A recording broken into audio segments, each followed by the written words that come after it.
Kemudian Khalid dikatakan oleh penulis menghilang karena ayahnya mengetahui keislamannya.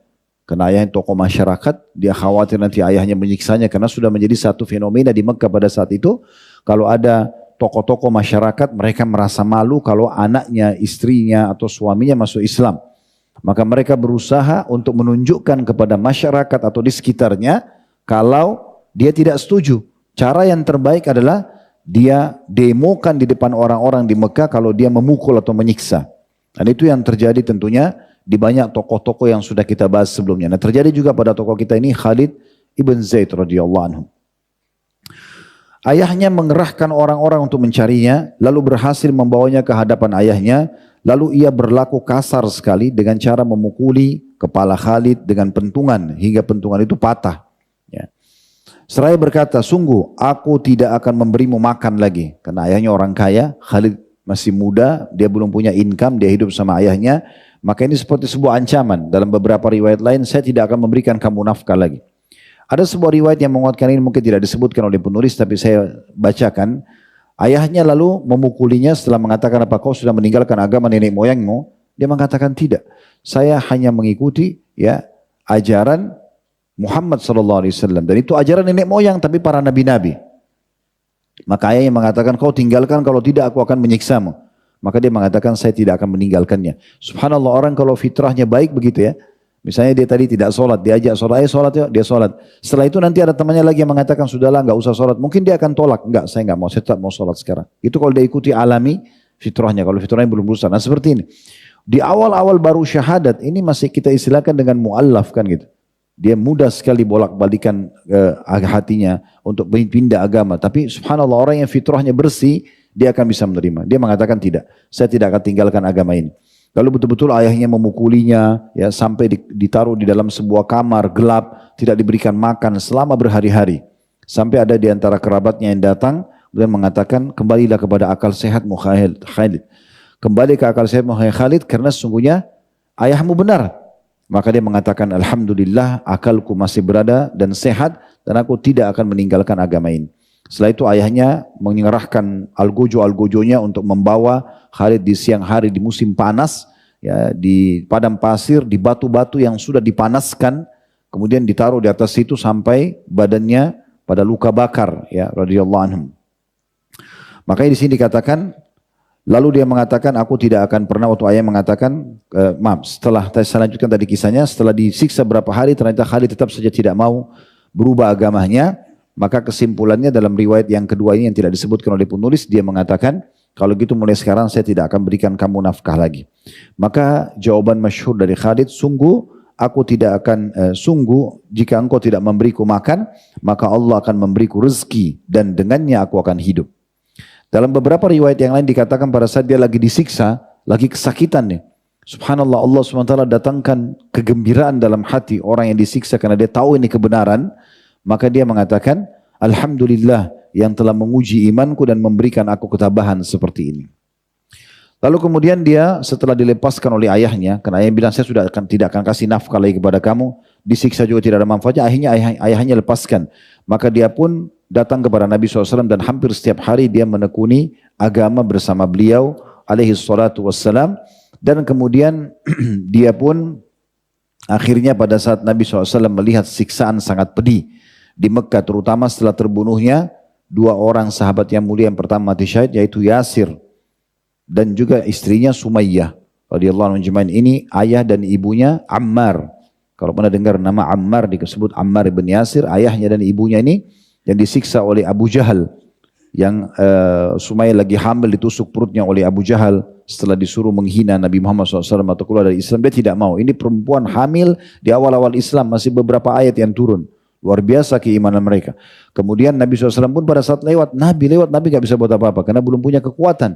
Maka beliau cuma mengatakan, sabran ala Yasir fa inna mau'idakumul jannah. Sabarlah wahai keluarganya Yasir karena tempat kalian nanti adalah surga. Maka terbunuhlah dua orang mati syahid ini. Ammar saja waktu itu masih berumur 9 tahun, itu disiksa oleh Abu Jahal. Abu Jahal bilang, saya tidak akan bunuh kamu seperti kedua orang tuamu. Darah lagi bercucuran di depan matanya, kedua orang tuanya meninggal. Maka masih 9 tahun dia mengatakan, Abu Jahal bilang, saya tidak akan bunuh seperti orang tuamu, tapi saya akan bunuh kau pelan-pelan. Saya akan kulitin, saya akan pukul kamu, sampai kamu keluar dari agama Muhammad. Karena kesakitan, Ammar masih 9 tahun, tapi bayangkan iman mereka pada saat itu. Ammar mengatakan, baiklah, saya akan tinggalkan agama ini. Abu Jahal tidak percaya.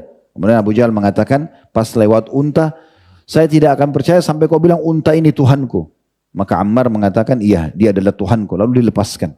Waktu dilepaskan, langsung masuk sedih dalam hati Ammar. Kemudian dia pergi bersemu dengan Nabi SAW, lalu mengatakan, ya Rasulullah, saya tadi mengucapkan begini.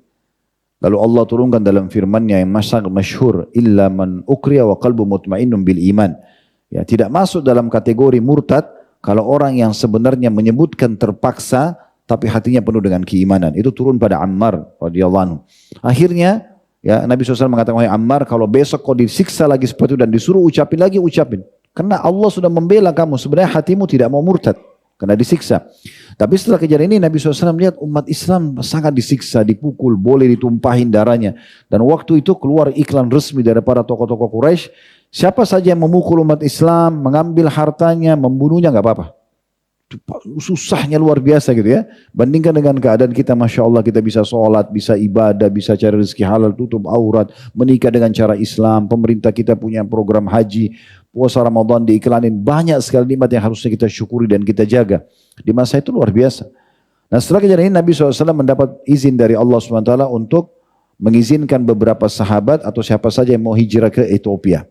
Maka di saat itu Ja'far bin Abi Thalib, kakak Ali bin Abi Thalib, lebih tua 10 tahun, ditunjuk jadi pemimpin dan berangkatlah 82 orang bersama beliau dengan Ja'far, berarti 83, diantaranya tokoh kita Khalid bin Zaid radhiyallahu anhu, beliau hijrah ke Ethiopia.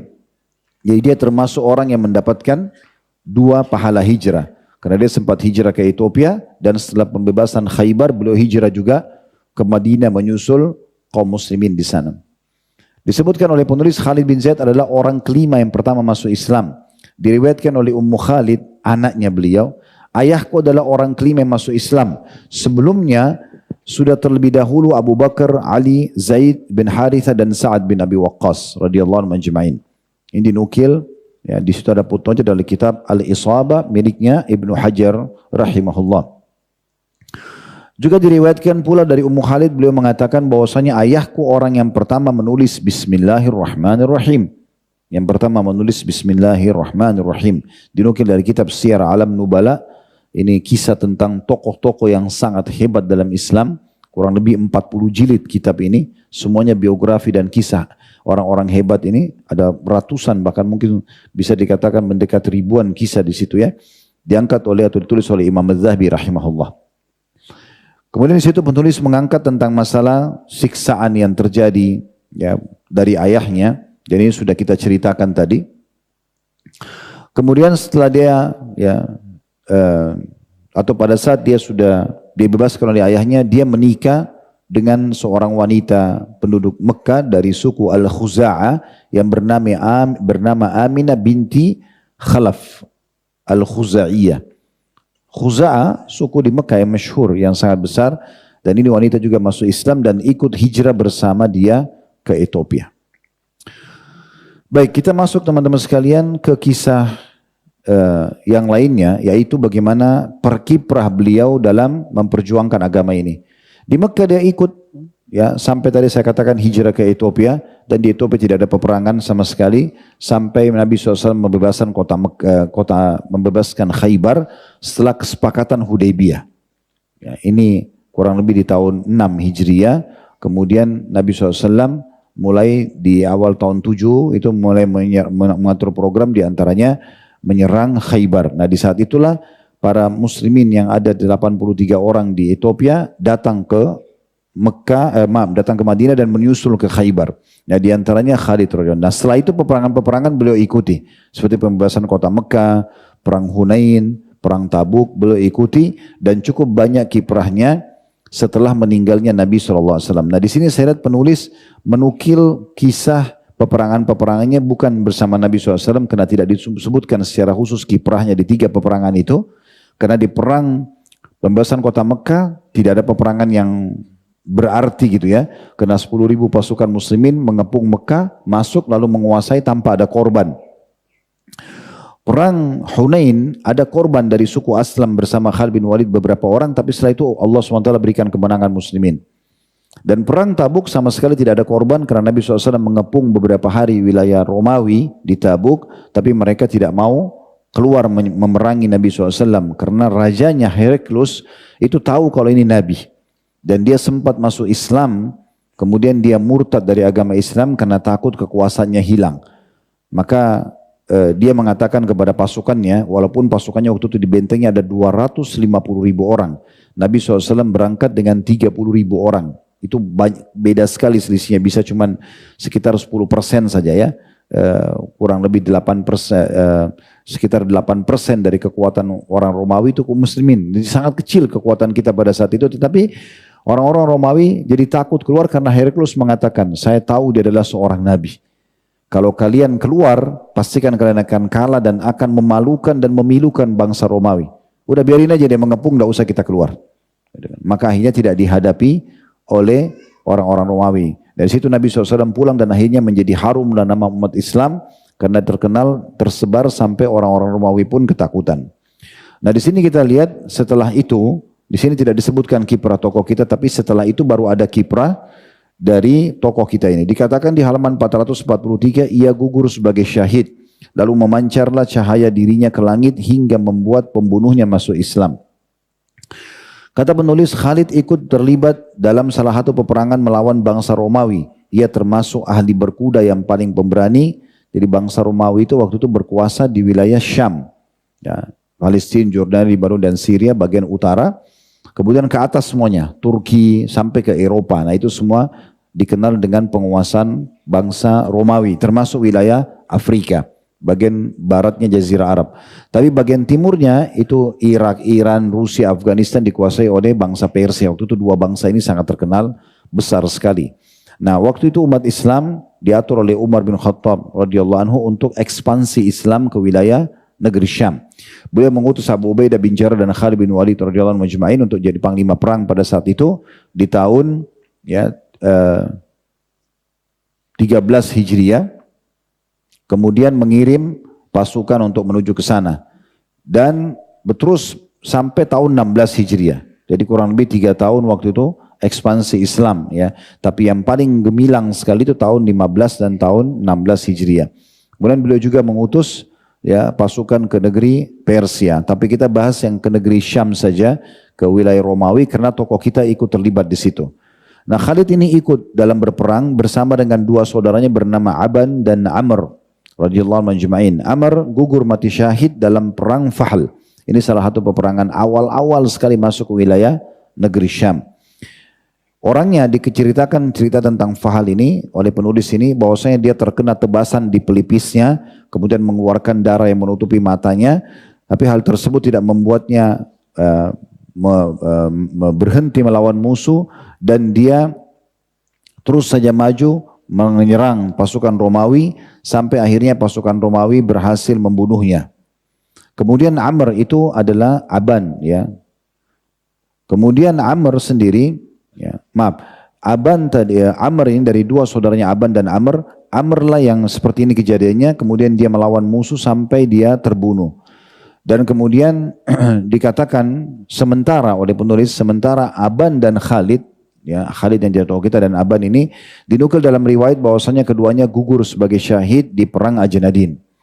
Cuma memang sangat sedikit riwayat yang menyebutkan tentang kiprahnya dalam masalah ini. Hanya saja dikatakan dinukil dari sebuah athar yang bisa dipegangi, yaitu disebutkan di halaman 444 bahwasanya dia gugur di perang Ajnadin. Ajnadin salah satu peperangan yang akhirnya membuat atau menghasilkan penguasaan Baitul Maqdis. Dan perlu kita garis bawahi teman-teman sekalian, Baitul Maqdis ini pada saat perebutan ya di masa itu antara muslimin dengan pasukan Romawi, itu ada ratusan bahkan ribuan sahabat dan tabi'in mati syahid di sana. Jadi memang sangat pantas kalau kita sekarang ini membela Palestina, kita menganggap Baitul Maqdis itu adalah bernilai, karena memang itu perjuangannya sangat luar biasa.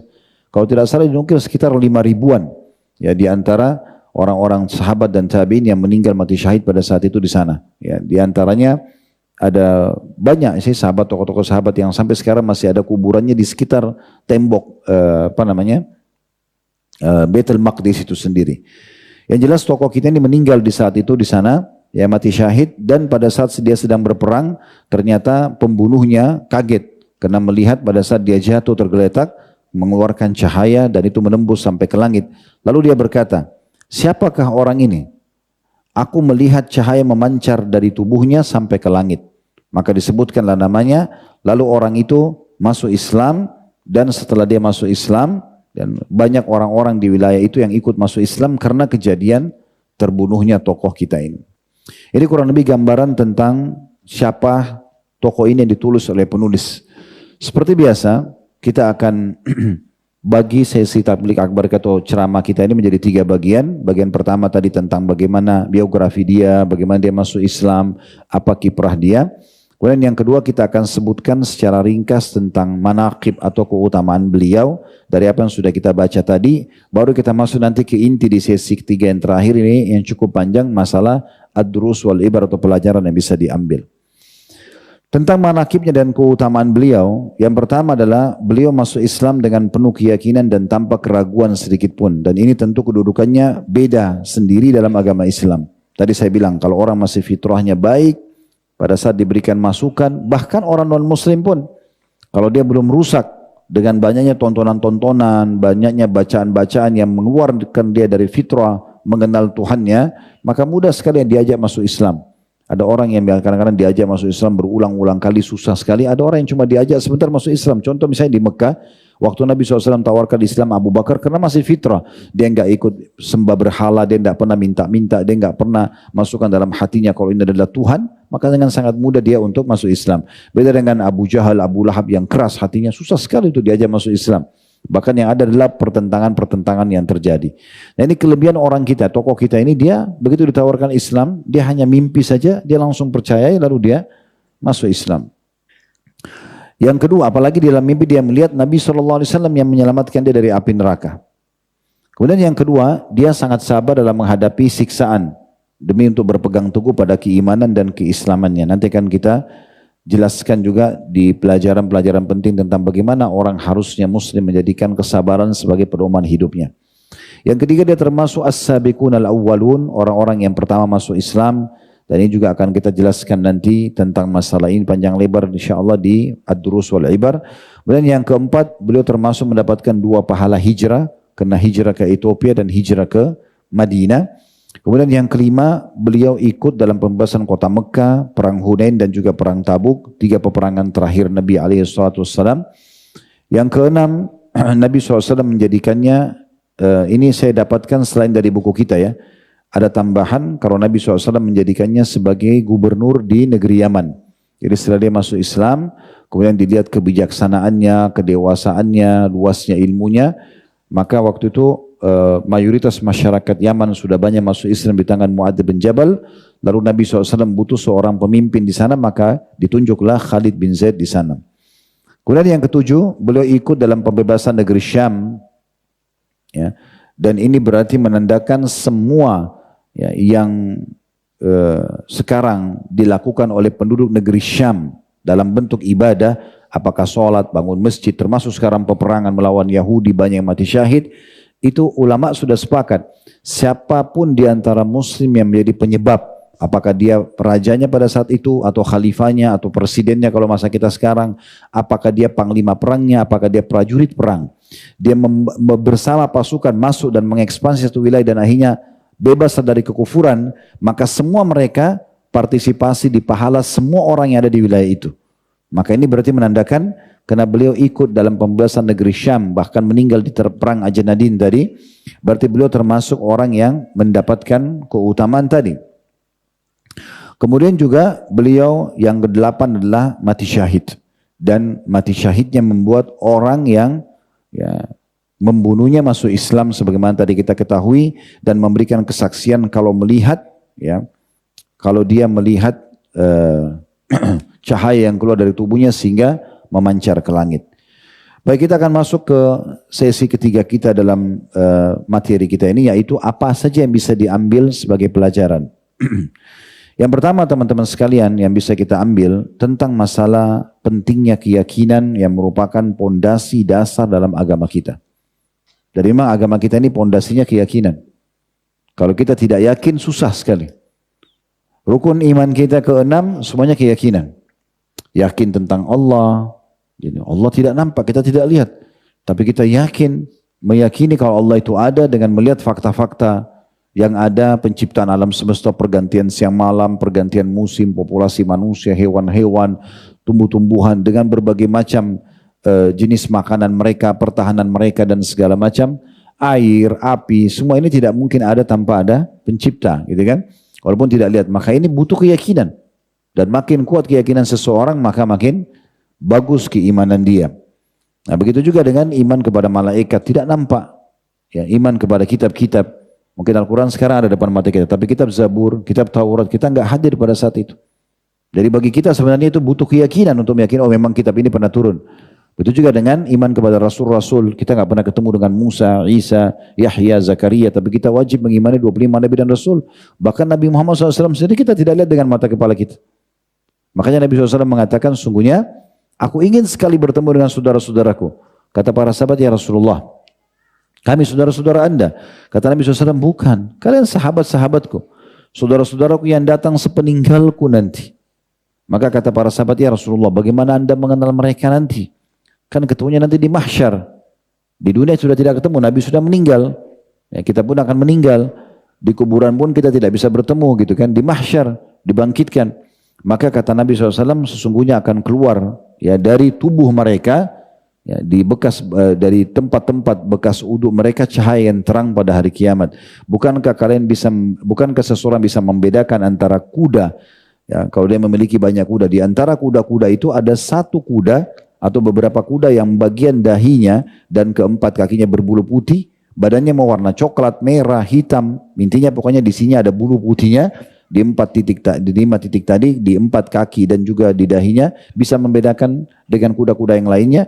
Kata para sahabat, benar. Kata Nabi SAW, begitulah mereka nanti akan aku lihat pada hari kiamat nanti, dari cahaya wudhunya. Kita ini punya kedudukan tersendiri tentunya ya, dan ini butuh keyakinan. Nabi kita tidak lihat, gitu kan? Begitu juga dengan beriman kepada hari kiamat. Itu cuma dengar. Tapi kan orang kalau tidak ikuti dengan keyakinan, dia bisa bilang, benar enggak sih terjadi kiamat? Misal contoh. Ya, tapi orang yang punya keyakinan, dan Islam memang pondasinya itu ya, kita yakin, maka itu akan sangat luar biasa. Akan membuat orang lebih yakin dan mendorong dia untuk selalu mengejar apa yang dijanjikan di akhirat sana. Ini pondasi dasar dalam agama kita. Begitu juga dengan iman kepada qadha, takdir baik dan takdir buruk. Yang baik kita suka, yang buruk juga kita terima. Maksudnya di sini yang buruk di mata manusia ya, seperti orang sakit, mungkin orang tidak suka, tapi Allah takdirkan sebagai ujian bagi dia. Maka orang-orang yang beriman di atas pondasi keyakinan, maka itu akan ya membantu dia untuk bisa menjalankan roda kehidupan ini. Makanya ulama ahli sunnah wal jamaah memberikan definisi iman itu adalah perkataan dengan lisan. Kita mengatakan, iya saya beriman kepada Allah dan semua apa yang Allah perintahkan. Termasuk iman kepada malaikat, kitab-kitab, rasul-rasul dan seterusnya. Dan keyakinan diikuti dengan keyakinan dalam hati tentang kebenarannya. Makin tinggi level keimanan seseorang dalam hati, maka makin tinggi keyakinan seseorang dalam hati, maka makin tinggi keimanan dia. Kemudian juga membuat dia beramal dengan anggota tubuhnya. Jadi bersatu 3 hal. Ucapan dengan lisan, keyakinan dalam hati, dan juga aplikasi dengan anggota tubuh. Iman ini kalau dipondasikan di atas keyakinan, maka dia akan bertambah dengan ketaatan, berkurang dengan kemaksiatan. Ya. Dan juga ada kiat-kiat yang baik untuk menjaga keyakinan dan keimanan kita ini. Yang pertama, ilmu. Ya, harus duduk, dengarin. Selalu kita dengarin kalau Allah, kalau Rasul akan menambah keyakinan kita. Ya. Bahkan ulama memasukkan salah satu syarat la ilaha illallah adalah al-yakin. Dari 7 syarat, ada sebagian ulama menyebutkan 8 syarat. Ya. Di antaranya adalah keyakinan tentang kebenaran Allah subhanahu wa ta'ala. Makin kita yakin itu Allah ada, makin kita yakin semua selain Allah adalah batil, bukan Tuhan. Makin kita ikuti perintahnya dan kita mengejar janjinya, kita meninggalkan larangannya dan kita khawatir dengan ancamannya, maka makin kuat keimanan seseorang. Yang kedua, untuk menanamkan keyakinan dan lebih kuat lagi, dia mempraktikkan ilmu itu. Kemudian yang ketiga, membentuk komunitas yang baik di tengah-tengah orang yang penuh dengan keyakinan, yang kuat dengan keyakinannya. Ya seperti orang yang sudah rutin sholat, orang yang sudah rutin puasa, orang yang rutin haji, orang yang sudah berjihad dan segala macam. Kita mencari dan membaca kisah mereka atau kita berbaur dengan mereka kalau masih hidup semasa dengan kita, sehingga kita bisa terpengaruh dengan mereka. Itu penting sekali, karena kalau cuma dua keadaan, kita terpengaruh dengan orang-orang yang baik atau kita terpengaruh dengan orang-orang yang buruk. Tidak ada di tengah-tengahnya. Oleh karena itu kita harus tentukan jalan kita. Yang keempat, banyak membaca kisah para nabi alaihi wassalatu wassalam serta orang-orang soleh yang telah wafat. Ini akan menambah keyakinan seseorang. Ya, seperti di antaranya kita baca kisah ini misalnya, tentu ada kisah-kisah yang lebih mulia dari kisah para sahabat seperti 25 nabi dan rasul, ya. Itu dibaca, didengarkan bagaimana mereka meyakini Allah SWT. Kita perlu garis bawahi Nabi Musa, Nabi Ibrahim alaihissalam diceritakan dalam kisah dalam Al-Quran, mereka pun belum melihat Allah Subhanahu Wa Taala. Makanya waktu Nabi Musa ya, minta kepada Allah, Rabbi arini andur ilaik, wahai Tuhanku izinkan aku untuk melihatmu. Allah mengatakan lan tarani walakin undur ilal jabal. Kau tidak bisa melihatku hai Musa, tapi lihatlah ke gunung-gunung itu. Sampai akhir ayat. Jadi sebenarnya nabi-nabi pun belum melihat Allah Subhanahu Wa Taala, tapi mereka yakin. Nah, dengan membaca kisah mereka muncul keyakinan kita sebagaimana muncul pada mereka. Nabi Muhammad SAW pada saat ya ditanya oleh Aisyah radhiyallahu anha, ya Rasulullah, apakah pada saat sedang mi'raj ke langit, Anda lihat Tuhan Anda? Karena beliau juga ingin tahu. Kata Nabi SAW, Allahu nurun ala nur anna arah. Allah itu cahaya di atas cahaya, bagaimana saya bisa melihatnya? Kalau didengar suaranya, iya. Karena Nabi Musa AS mendengar suara suara Allah Subhanahu Wa Taala di Tursina.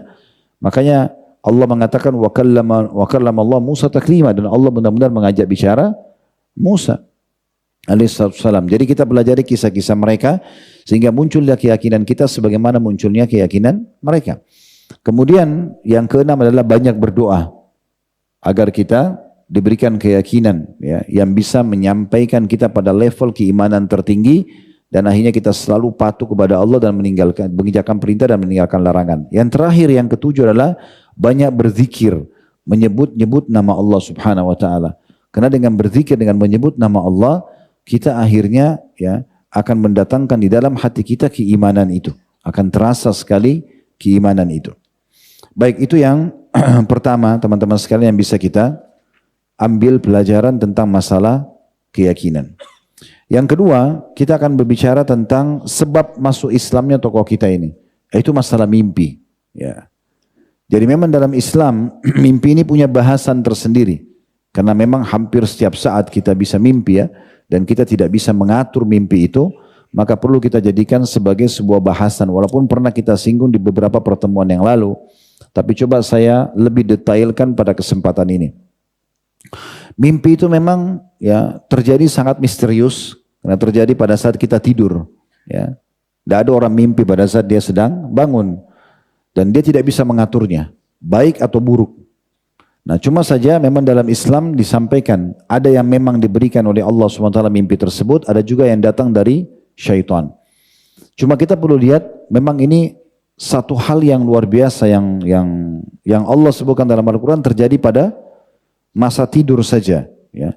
Dan di saat orang tidur sebenarnya dia seperti orang yang mati.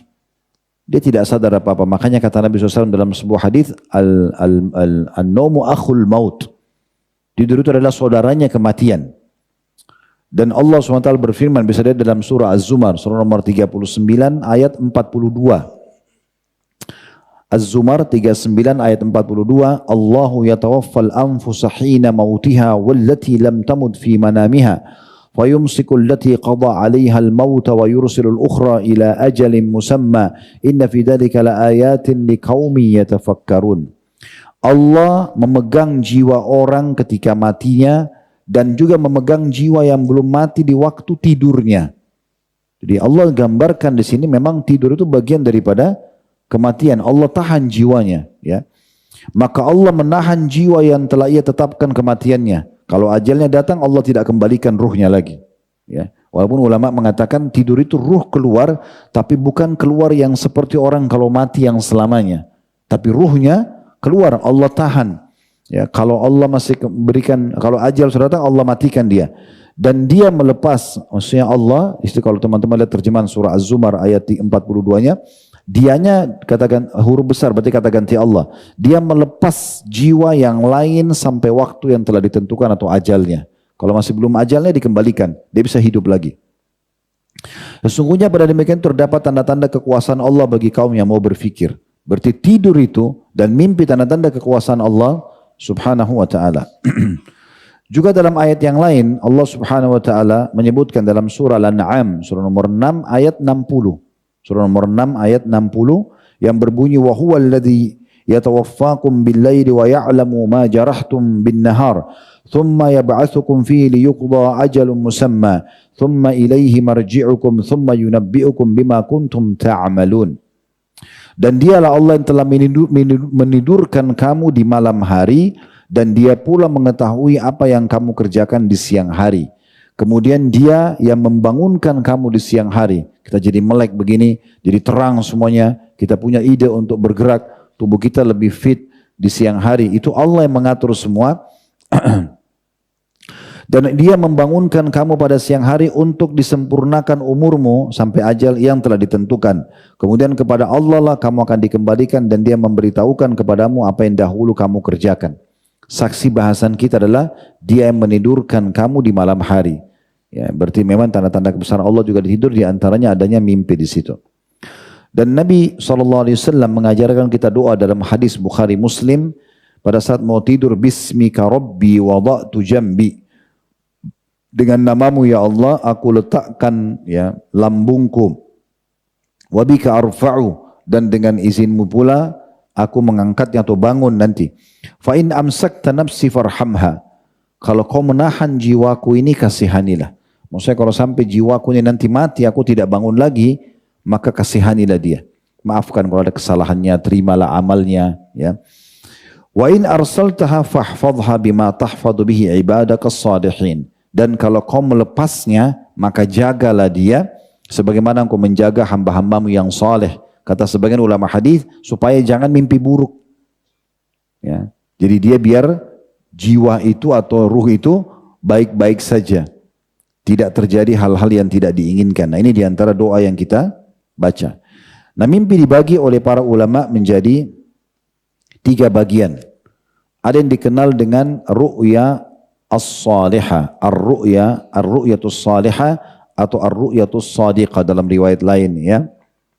Sebagaimana dijelaskan di dalam hadis Nabi SAW, lam yabqa minan nubuwati illa al-mubashirat.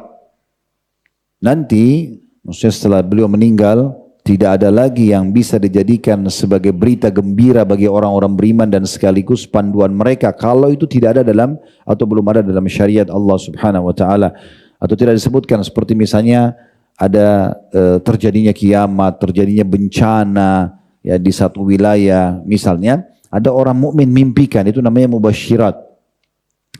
Qalu wa mal mubasyirat, kata para sahabat, apa yang dimaksud dengan berita-berita gembira itu ya Rasulullah? Qala sallallahu alaihi wasallam ar-ru'ya as-salihah, mimpi yang baik, kata Nabi SAW dalam hadis Bukhari. Dalam riwayat Bukhari Muslim yang lain, idza iqtaraba az-zamanu lam taqad ru'yal mu'mini takdzib.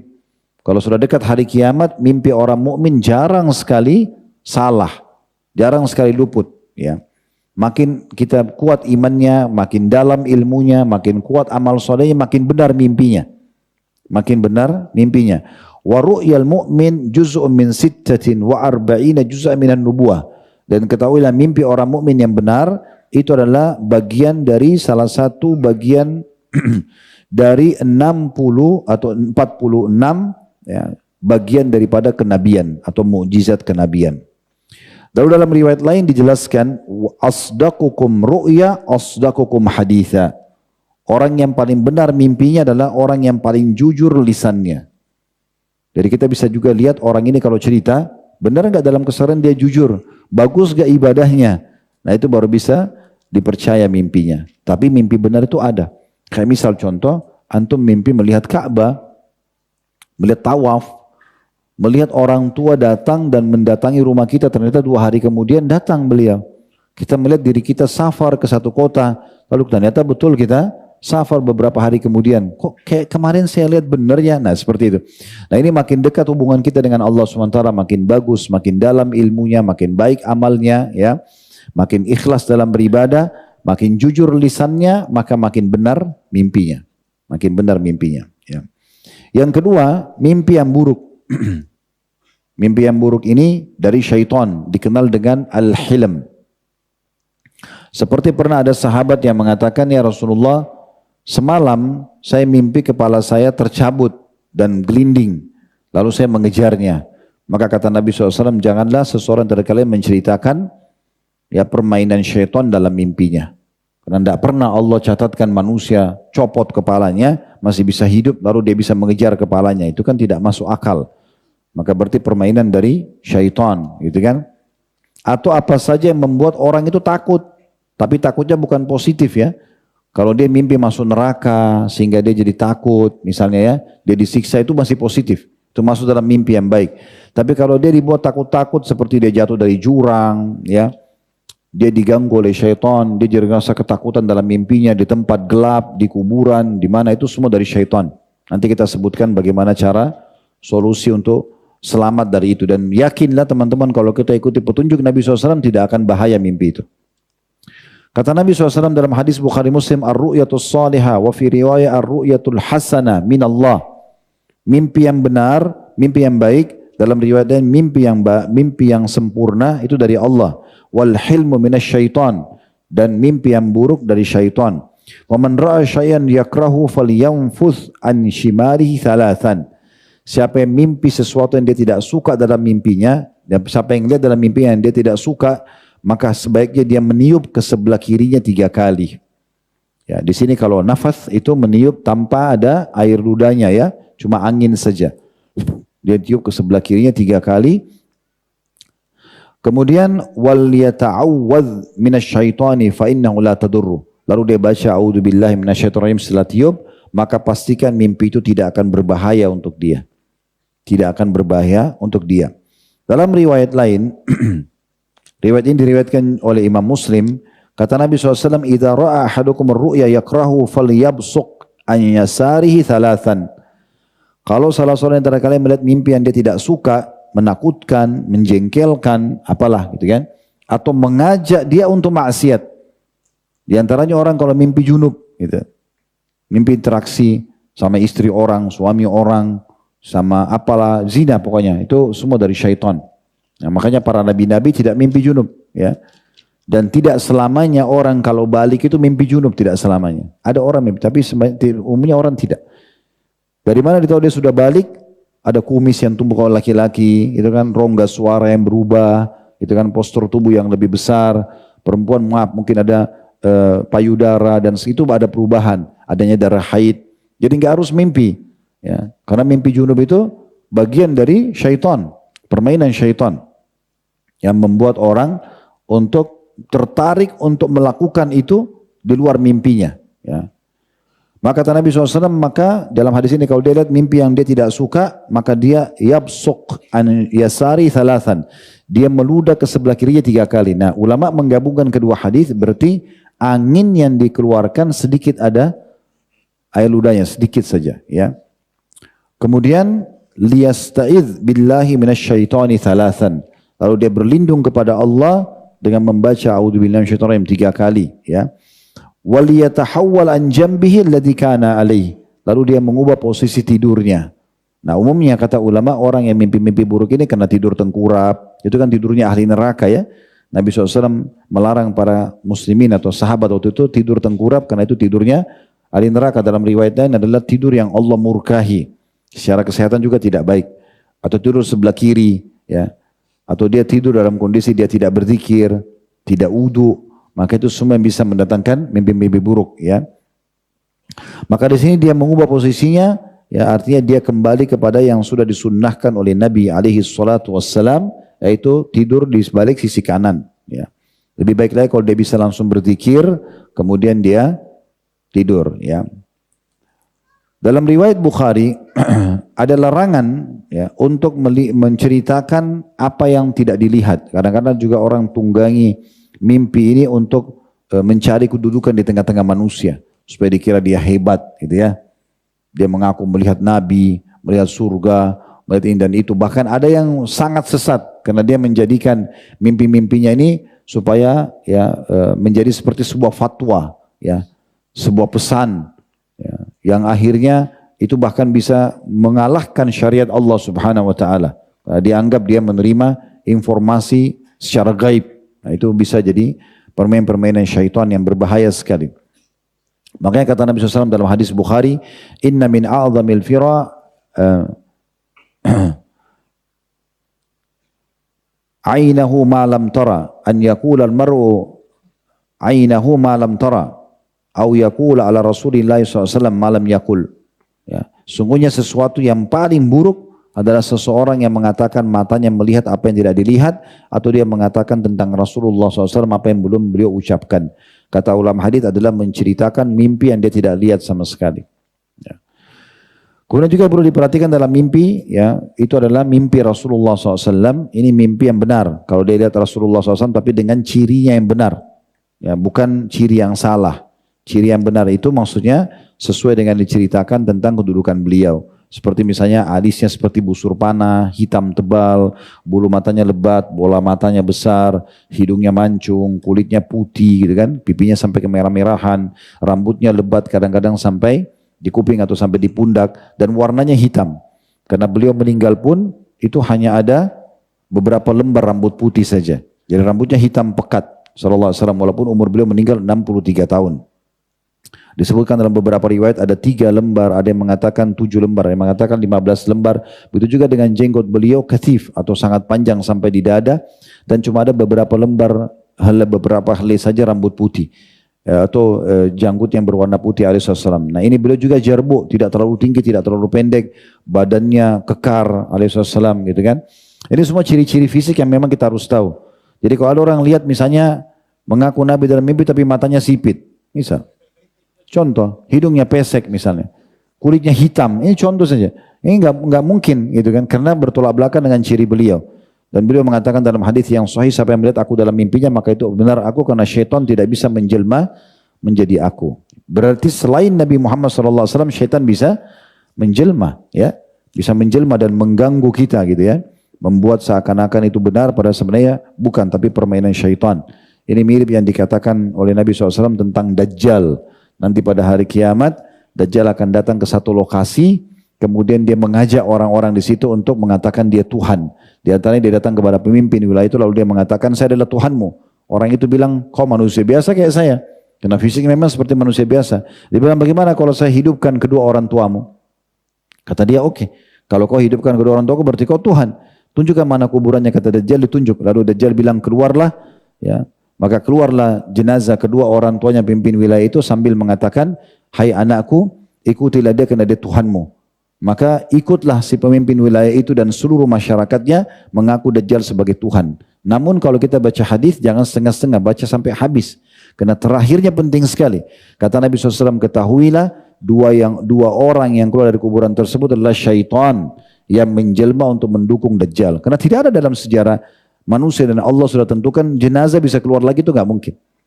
Ya, walaupun orang itu hebat, itu nggak mungkin. Berarti sudah permainan syaitan di situ. Ya. Kemudian teman-teman sekalian, yang ketiga mimpi biasa yang merupakan hiasan tidur. Seperti misalnya antum kebetulan sebelum tidur berantem, ya. Terus mimpi dalam tidur, ya, berantem sama orang itu. Atau kebetulan lagi untung.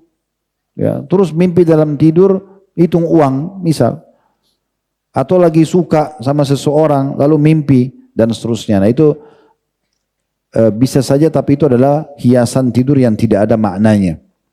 Ini pelajaran yang kedua bisa ambil. Jadi yang pertama adalah tentang keyakinan, yang kedua tentang mimpi dalam Islam. Yang ketiga kita akan bahas tentang masalah sabar, karena memang tokoh kita ini setelah masuk Islam disiksa oleh ayahnya sendiri, tapi beliau bersabar. Sabar ini penting sekali teman-teman sekalian yang difahami. Sudah sering kita sebutkan dalam pengajian kita, tapi kita coba ingatkan kembali diri kita. Karena sabar ini luar biasa kedudukannya dalam Islam. Nanti akan kita dengarkan bagaimana dalil-dalilnya, begitu juga statement para ulama salaf. Dan kejadian di hari-hari kita sekarang ini, di Gaza, ini betul-betul menunjukkan bagaimana sabar yang sebenarnya, gitu kan? Itu luar biasa, gitu. Dan nanti kita akan jelaskan hadis atau menyampaikan hadis yang luar biasa dari Nabi SAW sampai pada tingkat ada orang-orang beriman itu mereka mencintai ujian sebagaimana kita cintai nikmat. Mereka tidak merasa terganggu dengan itu.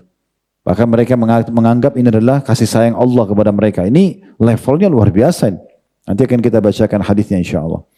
Baik, salah satu hal yang disebutkan tentang keutamaan sabar, ya, di mana Allah Subhanahu wa taala menyebutkan ciri orang-orang yang bertakwa dalam surah Al-Baqarah, surah nomor 2 ayat 177, ya.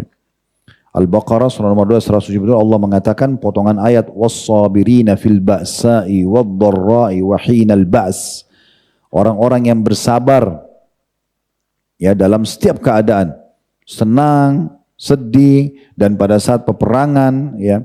Ulaikal ladzina shadaqu, mereka adalah orang-orang yang jujur dengan keimanannya, wa ulaika humul muttaqun, mereka adalah orang-orang yang bertakwa. Kemudian juga Allah sebutkan dalam surah An-Nahl surah nomor 16 ayat 96. Potongan ayat An-Nahl surah nomor 16 ayat 96.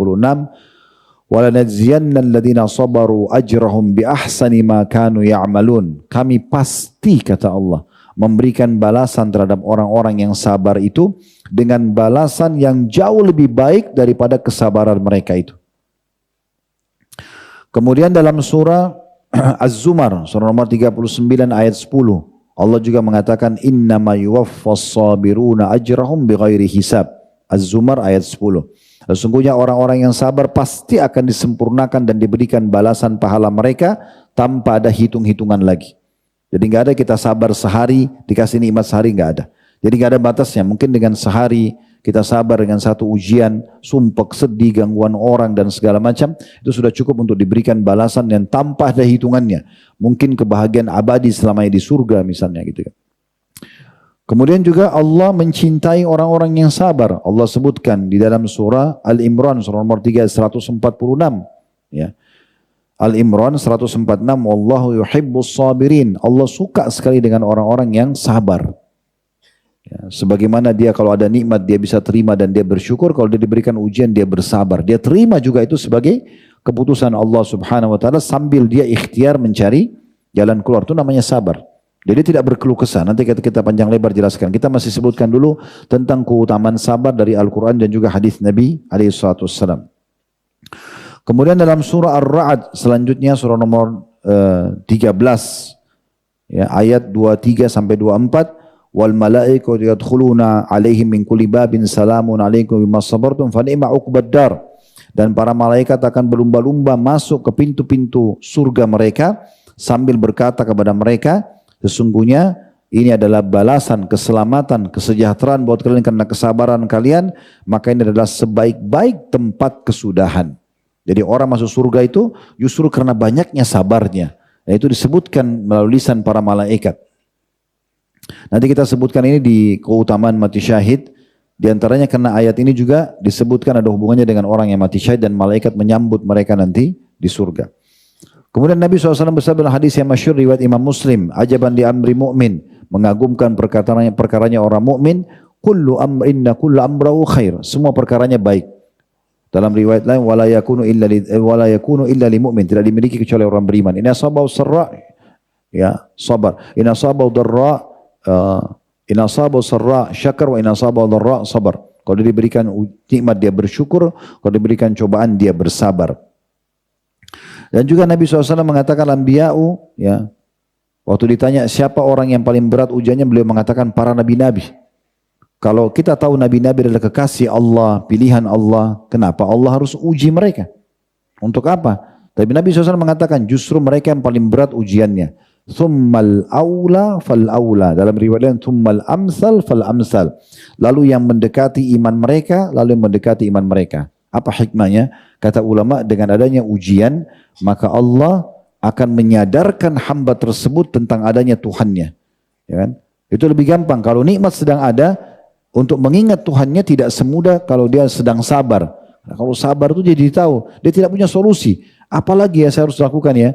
Tapi kalau dia yakin di situ ada Tuhannya, dia akan langsung kembali kepada Tuhannya Allah SWT. Bahkan kadang-kadang kita bisa meneteskan air mata di saat sedang ada masalah, yang mungkin tidak bisa kita teteskan air mata itu di saat nikmat sedang ada. Walaupun kadang-kadang bisa saja kita meneteskan air mata di saat nikmat ada, tapi tidak seperti orang kalau sedang ada ujiannya. Di seseorang diuji sesuai dengan kadar keimanannya, kata Nabi SAW. Ya, kalau keimanannya kuat, maka ujiannya juga akan kuat. Dan apabila dalam agamanya terdapat kelemahan, maka diuji sesuai dengan menurut agamanya. Ya. Pernah ada seseorang ikhwah mengatakan sama saya begini, Ustaz, kalau begitu saya takut menjadi orang beriman, gitu kan. Apalagi kalau makin kuat iman saya seperti mendekati para nabi-nabi karena ujiannya berat. Seakan-akan yang dia bayangkan ini akan datang kepada dia ujian yang tidak datang kepada orang umumnya. Tidak, saudara. Fahami hadis Bukhari. Kalau pernah Nabi SAW waktu beliau sedang demam, ya demam, semua orang demam, gitu kan. Maka beliau diberikan demam 2 kali lipat. Karena panas sekali tubuhnya. Maka sahabat yang sedang menjenguk mengatakan, ya Rasulullah, Anda demam, belum pernah saya rasa, saya lihat ada orang demam seperti ini. Kata Nabi SAW, benar, saya diujikan 2 kali lipat yang diujikan kepada kalian. Demam, tapi mungkin lebih panas tubuhnya. Mungkin waktunya kalau orang lemah imannya 2-3 hari sembuh. Mungkin dia sedikit 5-6 hari baru sembuh. Yang seperti itu. Jadi bukan ujian yang tidak umumnya gitu ya. Tapi umumnya orang merasakan.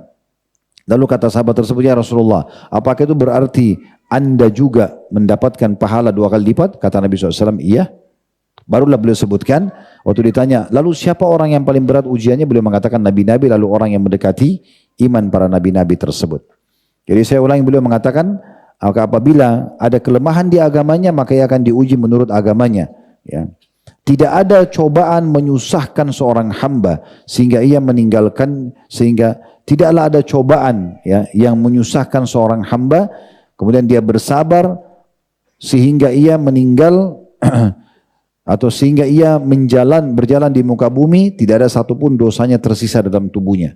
Hadis ini riwayat Tirmidzi, Ibnu Majah, Ahmad dan juga Al-Darimi.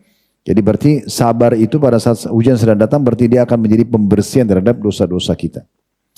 Rasulullah SAW juga bersabda dalam hadis yang masyhur riwayat Ahmad dengan sanad hasan juga riwayat Tirmidzi, cobaan tetap akan menimpa atas diri seorang mukmin dan mukminah. Jadi enggak ada orang yang tidak diuji. Kita semua pasti akan kena ujian tersebut. Tinggal siapa yang bersabar, ya. Seorang mukmin, cobaan akan terus menimpa seorang mukmin di dirinya. Ya, cobaan akan tetap menimpa diri seorang mukmin dan mukminah, juga anaknya dan hartanya sampai ia bertemu dengan Allah tanpa tersisa dosa. Jadi itu adalah pembersihan terhadap dosa-dosa. Kalau kita bangun tidur flu, kita lagi nagih utang tidak dibayar, kita lagi jalan atau lagi baik-baik aja tidak ada masalah, tiba-tiba digunjing, tiba-tiba difitnah, ada orang tiba-tiba diserang oleh perampok, segala macam hal yang bisa terjadi. Maka semua itu nanti akan menjadi penyebab bersihnya dosa-dosanya. Juga kata Nabi SAW dalam hadis riwayat Bukhari Muslim yang masyhur, tidaklah sesuatu yang menimpa Muslim dari sakit, ya, atau cobaan lainnya, melainkan Allah akan menggugurkan kesalahan-kesalahannya dengan penyakitnya sebagaimana pohon menggugurkan daun-daunnya. Semua itu pasti akan menjadi pembersihan dosa. Dalam riwayat Bukhari lain, tidak ada yang menimpa seorang muslim dari capek, letih, sakit, gangguan orang, bahkan duri menusuk tubuhnya, kecuali jadi pembersihan dosa-dosa. Jadi dosa kita akan gugur sebagaimana daun pohon gugur. Itu hadis Bukhari Muslim. Abu Darda berkata radhiyallahu anhu, apabila Allah telah menentukan satu takdir, maka yang dicintainya adalah menerima takdir tersebut.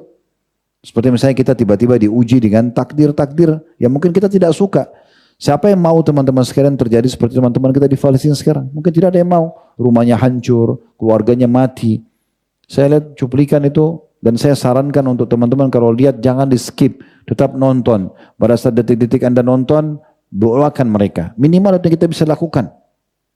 Allah sedang menguji mereka dengan keimanan mereka dengan ujian ini. Hartanya hilang, keluarganya mati, dia pun mungkin bisa terbunuh. Tapi ini semua kebaikan buat mereka. Semua kebaikan. Karena Allah jalan pintaskan mereka untuk menuju ke surga. Nanti di terakhir teman-teman coba renungi baik-baik hadis yang akan saya sampaikan tentang masalah mati syahid. Itu luar biasa gitu. Saya yakin akan ada beberapa riwayat saya bacakan dari kitab Sahih Targhib. Mungkin antum belum pernah dengar sebelumnya. Saya pun pada saat buka, saya baca beberapa riwayat, saya saja baru tahu juga. Ini riwayat luar biasa gitu. Ya. ada beberapa riwayat yang luar biasa. Selain riwayat memang yang sudah biasa kita dengar ya. Tapi ada beberapa riwayat saya sendiri lihat ini kayak baru saya baca gitu ya. Cuma luar biasa, nanti kita dengarkan bagaimana kedudukannya yang sangat tinggi. Jadi sebagai kebaikan buat mereka. Sementara kita ini yang tidak di sana sedang diuji iman kita. Siapa di antara kita yang paling peduli dengan kejadian tersebut? Minimal dengan doanya, bukan bisa kalau dengan hartanya. Lalu kalau memang dibuka pintu untuk jiwanya, makanya diuji. Ini akan berlalu teman-teman sekalian. Demi Allah akan berlalu, akan selesai masalah Palestina. Itu ucapan juga diucapkan sama anak kecil dan ibu-ibu di Palestina. Ucapan itu benar semua. Saya beberapa cuplikan mereka ucapkan. Mereka mengatakan kami tidak takut dengan mati. Kami tidak takut dengan mati dan kami yakin kemenangan pasti ada karena Allah janjikan. Dan kami sekarang tinggal menunggu satu sama lain untuk menuju ke surga mati syahid. Memang itu bahasa-bahasa tanda-tanda keimanan yang luar biasa. Dan mereka masih bisa di reruntuhan itu mengatakan alhamdulillah, mereka bersyukur. Ini luar biasa ini ya. Kedudukan sabar dalam hati mereka itu luar biasa. Ya, sampai Nabi SAW juga dikatakan dalam riwayat yang sahih, beliau kalau ada nikmat beliau mengatakan alhamdulillahilladzi bi ni'mati tatimmus shalihat. Segala puji dan puja kehadirat Allah yang semua kenikmatan, kebaikan tersempurnakan dengan izinnya. Kalau ada musibah, ujian, beliau mengatakan alhamdulillah ala kulli hal. Segala puji bagi Allah dalam setiap keadaan. Jadi puncak keimanan orang kalau sedang ada ujian justru dia bersyukur di saat itu.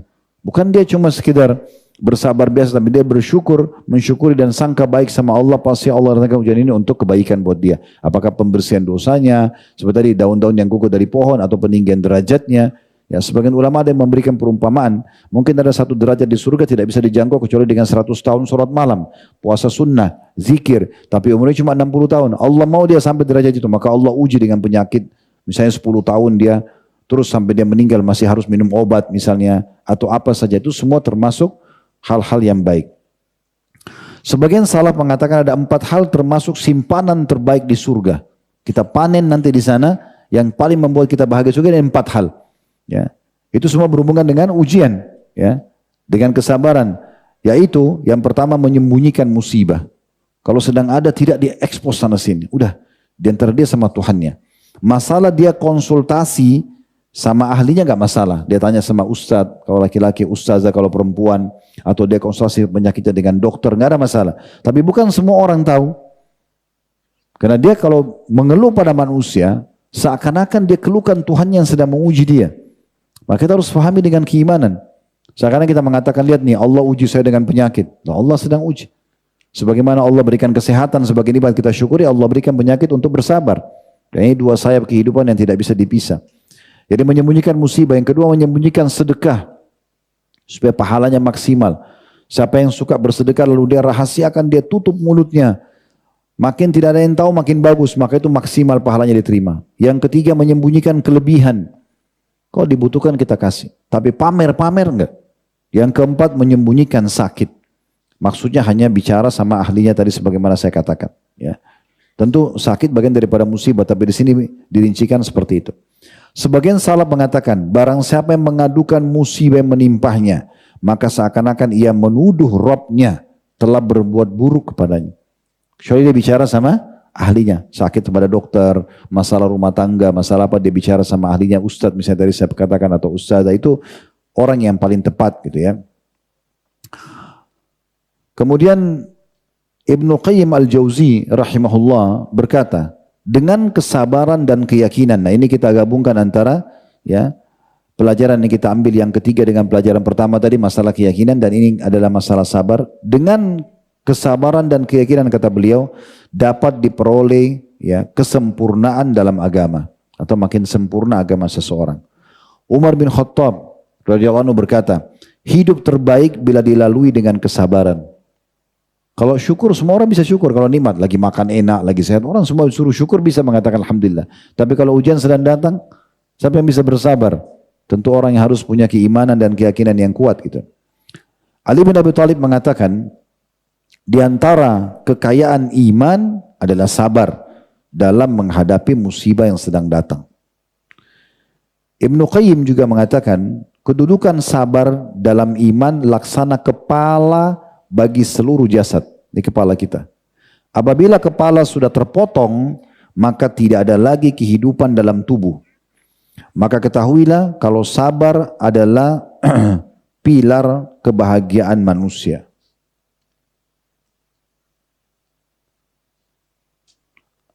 Dalam sebuah hadis riwayat At-Tabarani, hadis qudsi, di mana Nabi SAW mengatakan, dan ini Allah berfirman, qala Allah tabaraka wa ta'ala, man lam yarda bi qada'i wa lam yasbir ala bala'i falyaltamis rabban siwaya. Saya baca hadis ini rasanya gemetar kalau orang ikut dengan keimanan ya. Allah berfirman, siapa yang tidak ridho dengan keputusanku, mukanya begitu, kulitnya begitu, lahir dari suku itu, keadaan ekonominya, apa saja keputusan Allah yang datang kepada dia, dia suka atau tidak suka.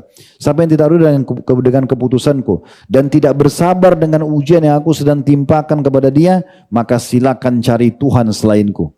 Ini kata Allah SWT, ini luar biasa. Ya. Dalam riwayat lain, man lam yarda bi qada'i wa qadari falyaltamis rabban ghairi. Hadis diriwayatkan oleh Al-Baihaqi.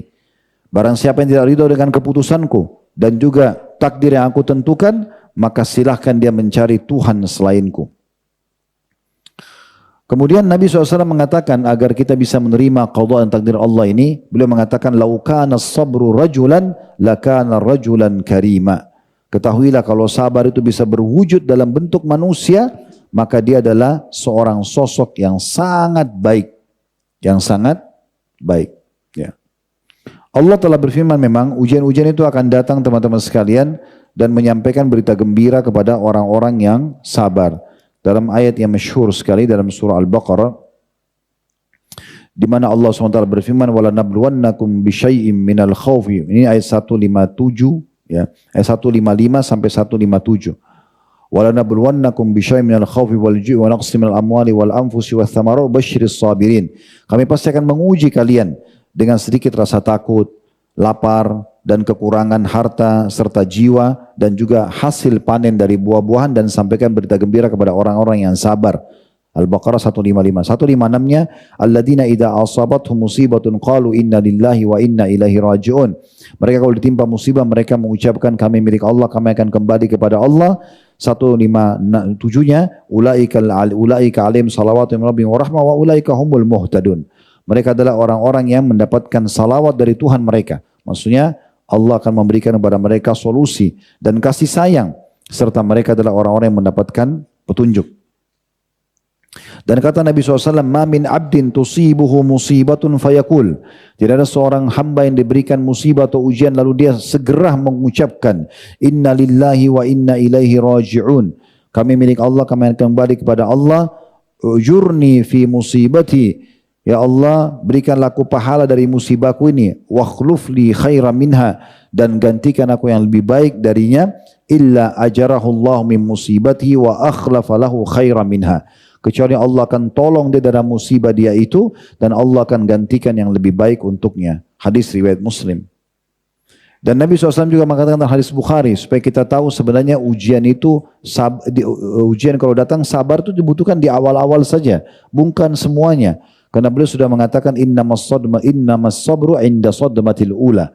Sesungguhnya sabar itu justru dibutuhkan pada saat ya terjadi pukulan yang pertama atau terjadi awal musibah. Hudzaifah bin Yaman radhiyallahu anhu mengatakan, sahabat Nabi ini, innallaha lam yakhluqu syai'an qattun illa saghiran. Allah tidak menciptakan apapun kecuali dimulai dari kecil, ya. Tsumma yakbur, lalu dia membesar, illal musibah, kecuali musibah dan ujian. Fa inna khalaqaha kabiratun tsumma tasghur. Karena Allah ciptakan dia besar dulu, baru dia mengecil. Awalnya saja. Hari pertama sakit, hari pertama ini, hari pertama itu. Lama-lama jadi biasa. Teman-teman di Palestina lama-lama sekarang jadi biasa. Awalnya luar biasa, tapi setelah itu sudah mereka biasa. Mereka lalui saja kehidupannya, gitu kan. Hadis ini riwayat Imam Ahmad. Ali berkata, as-sabru minal imani bimanzilatir ra's.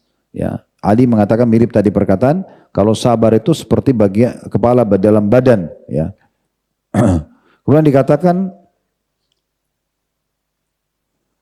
walal imana liman la sabra lahu, dan tidak ada keimanan bagi orang yang tidak sabar.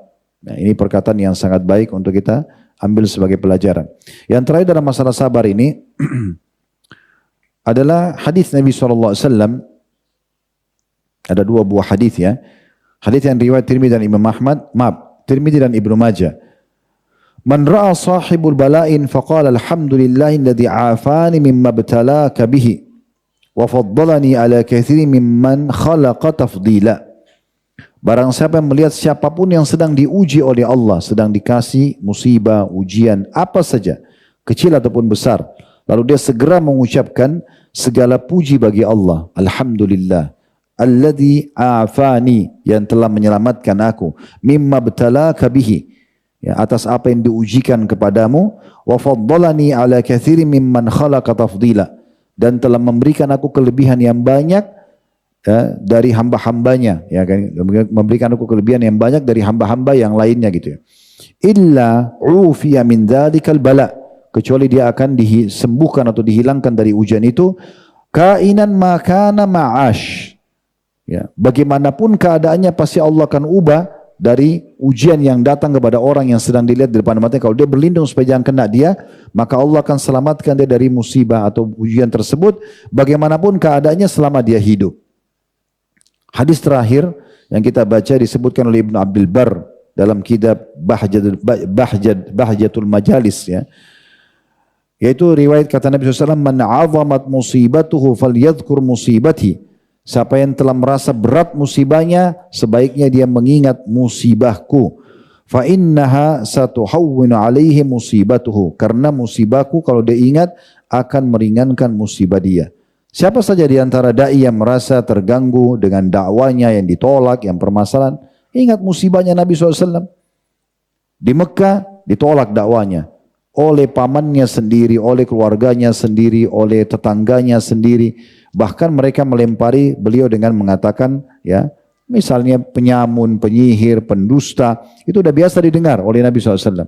Mungkin antum mengatakan itu kan Ustaz di fase Mekah. Di fase Madinah setelah beliau jadi raja, jadi nabi, apakah masih ada saja orang yang tidak suka beliau? Ada. Kaum munafikin, ya kan? Mereka tetap mengatakan Nabi SAW pendusta, Nabi SAW ngarang-ngarang, asal ngomong, dan segala macam. Ya, kalau pernah dengar, alhamdulillah. Kalau belum pernah dengar, teman-teman bisa lihat bagaimana waktu Nabi SAW ya menyatakan bahwasanya di perang Khandak, ya, itu beliau sambil menghancurkan batu sambil mengatakan Allahu Akbar, aku melihat umatku sampai menguasai negeri Syam. Pukulan yang kedua keluar cahaya lagi, sahabat lihat cahaya itu, lalu beliau mengatakan Allahu Akbar, umatku sampai ke negeri Yaman, ya. Kemudian yang ketiga beliau memukulnya lagi, lalu kemudian kalau tidak salah sampai ke wilayah-wilayah Romawi atau apa gitu. Hadisnya subhanallah saya lupa, tapi tiga hal ini terjadi. Lalu orang-orang mukmin semua percaya.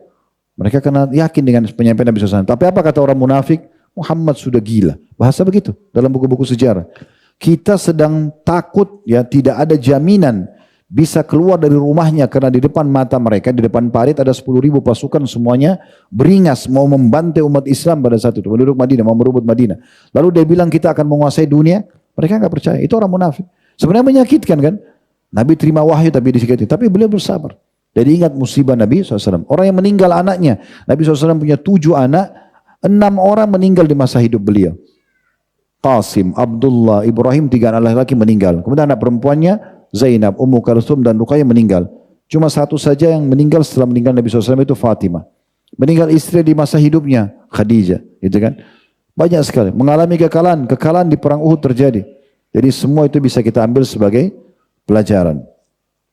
Selanjutnya teman-teman sekalian, yang keempat keutamaan as-sabiqunal awwalun, karena beliau termasuk orang yang pertama masuk Islam.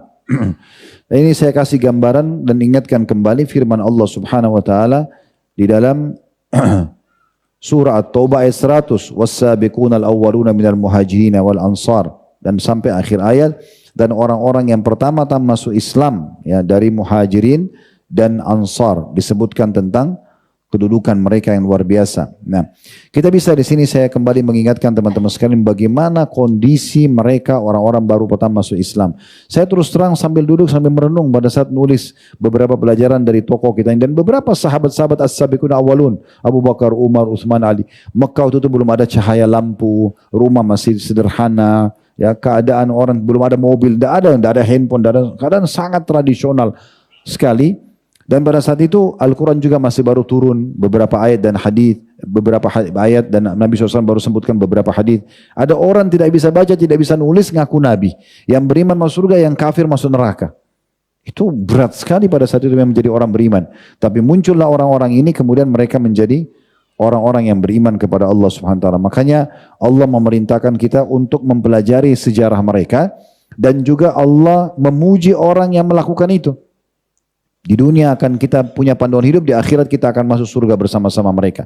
Saya ulangi tadi, saya bacakan kembali surah At-Taubah surah nomor 9 ayat 100. Was-sabiquna al-awwaluna minal muhajirin wal ansari walladzina ittaba'uhum bi ihsanin radhiyallahu anhum wa radu an. Ya, al-ayat artinya orang-orang yang berawal masuk Islam dari muhajirin dan ansar. Jadikan mereka sebagai suri tauladan, pelajari sejarah mereka, ikuti amal-amal mereka karena mereka mengikuti Nabi SAW. Dan orang-orang yang mengikuti mereka dengan baik, maka Allah ridho kepada mereka dan mereka pun ridho kepada Allah. Ya. Kemudian juga dalam surah Al-Waqi'ah, surah nomor 56 ayat 10 sampai ayat 11, sampai ayat 12 ya.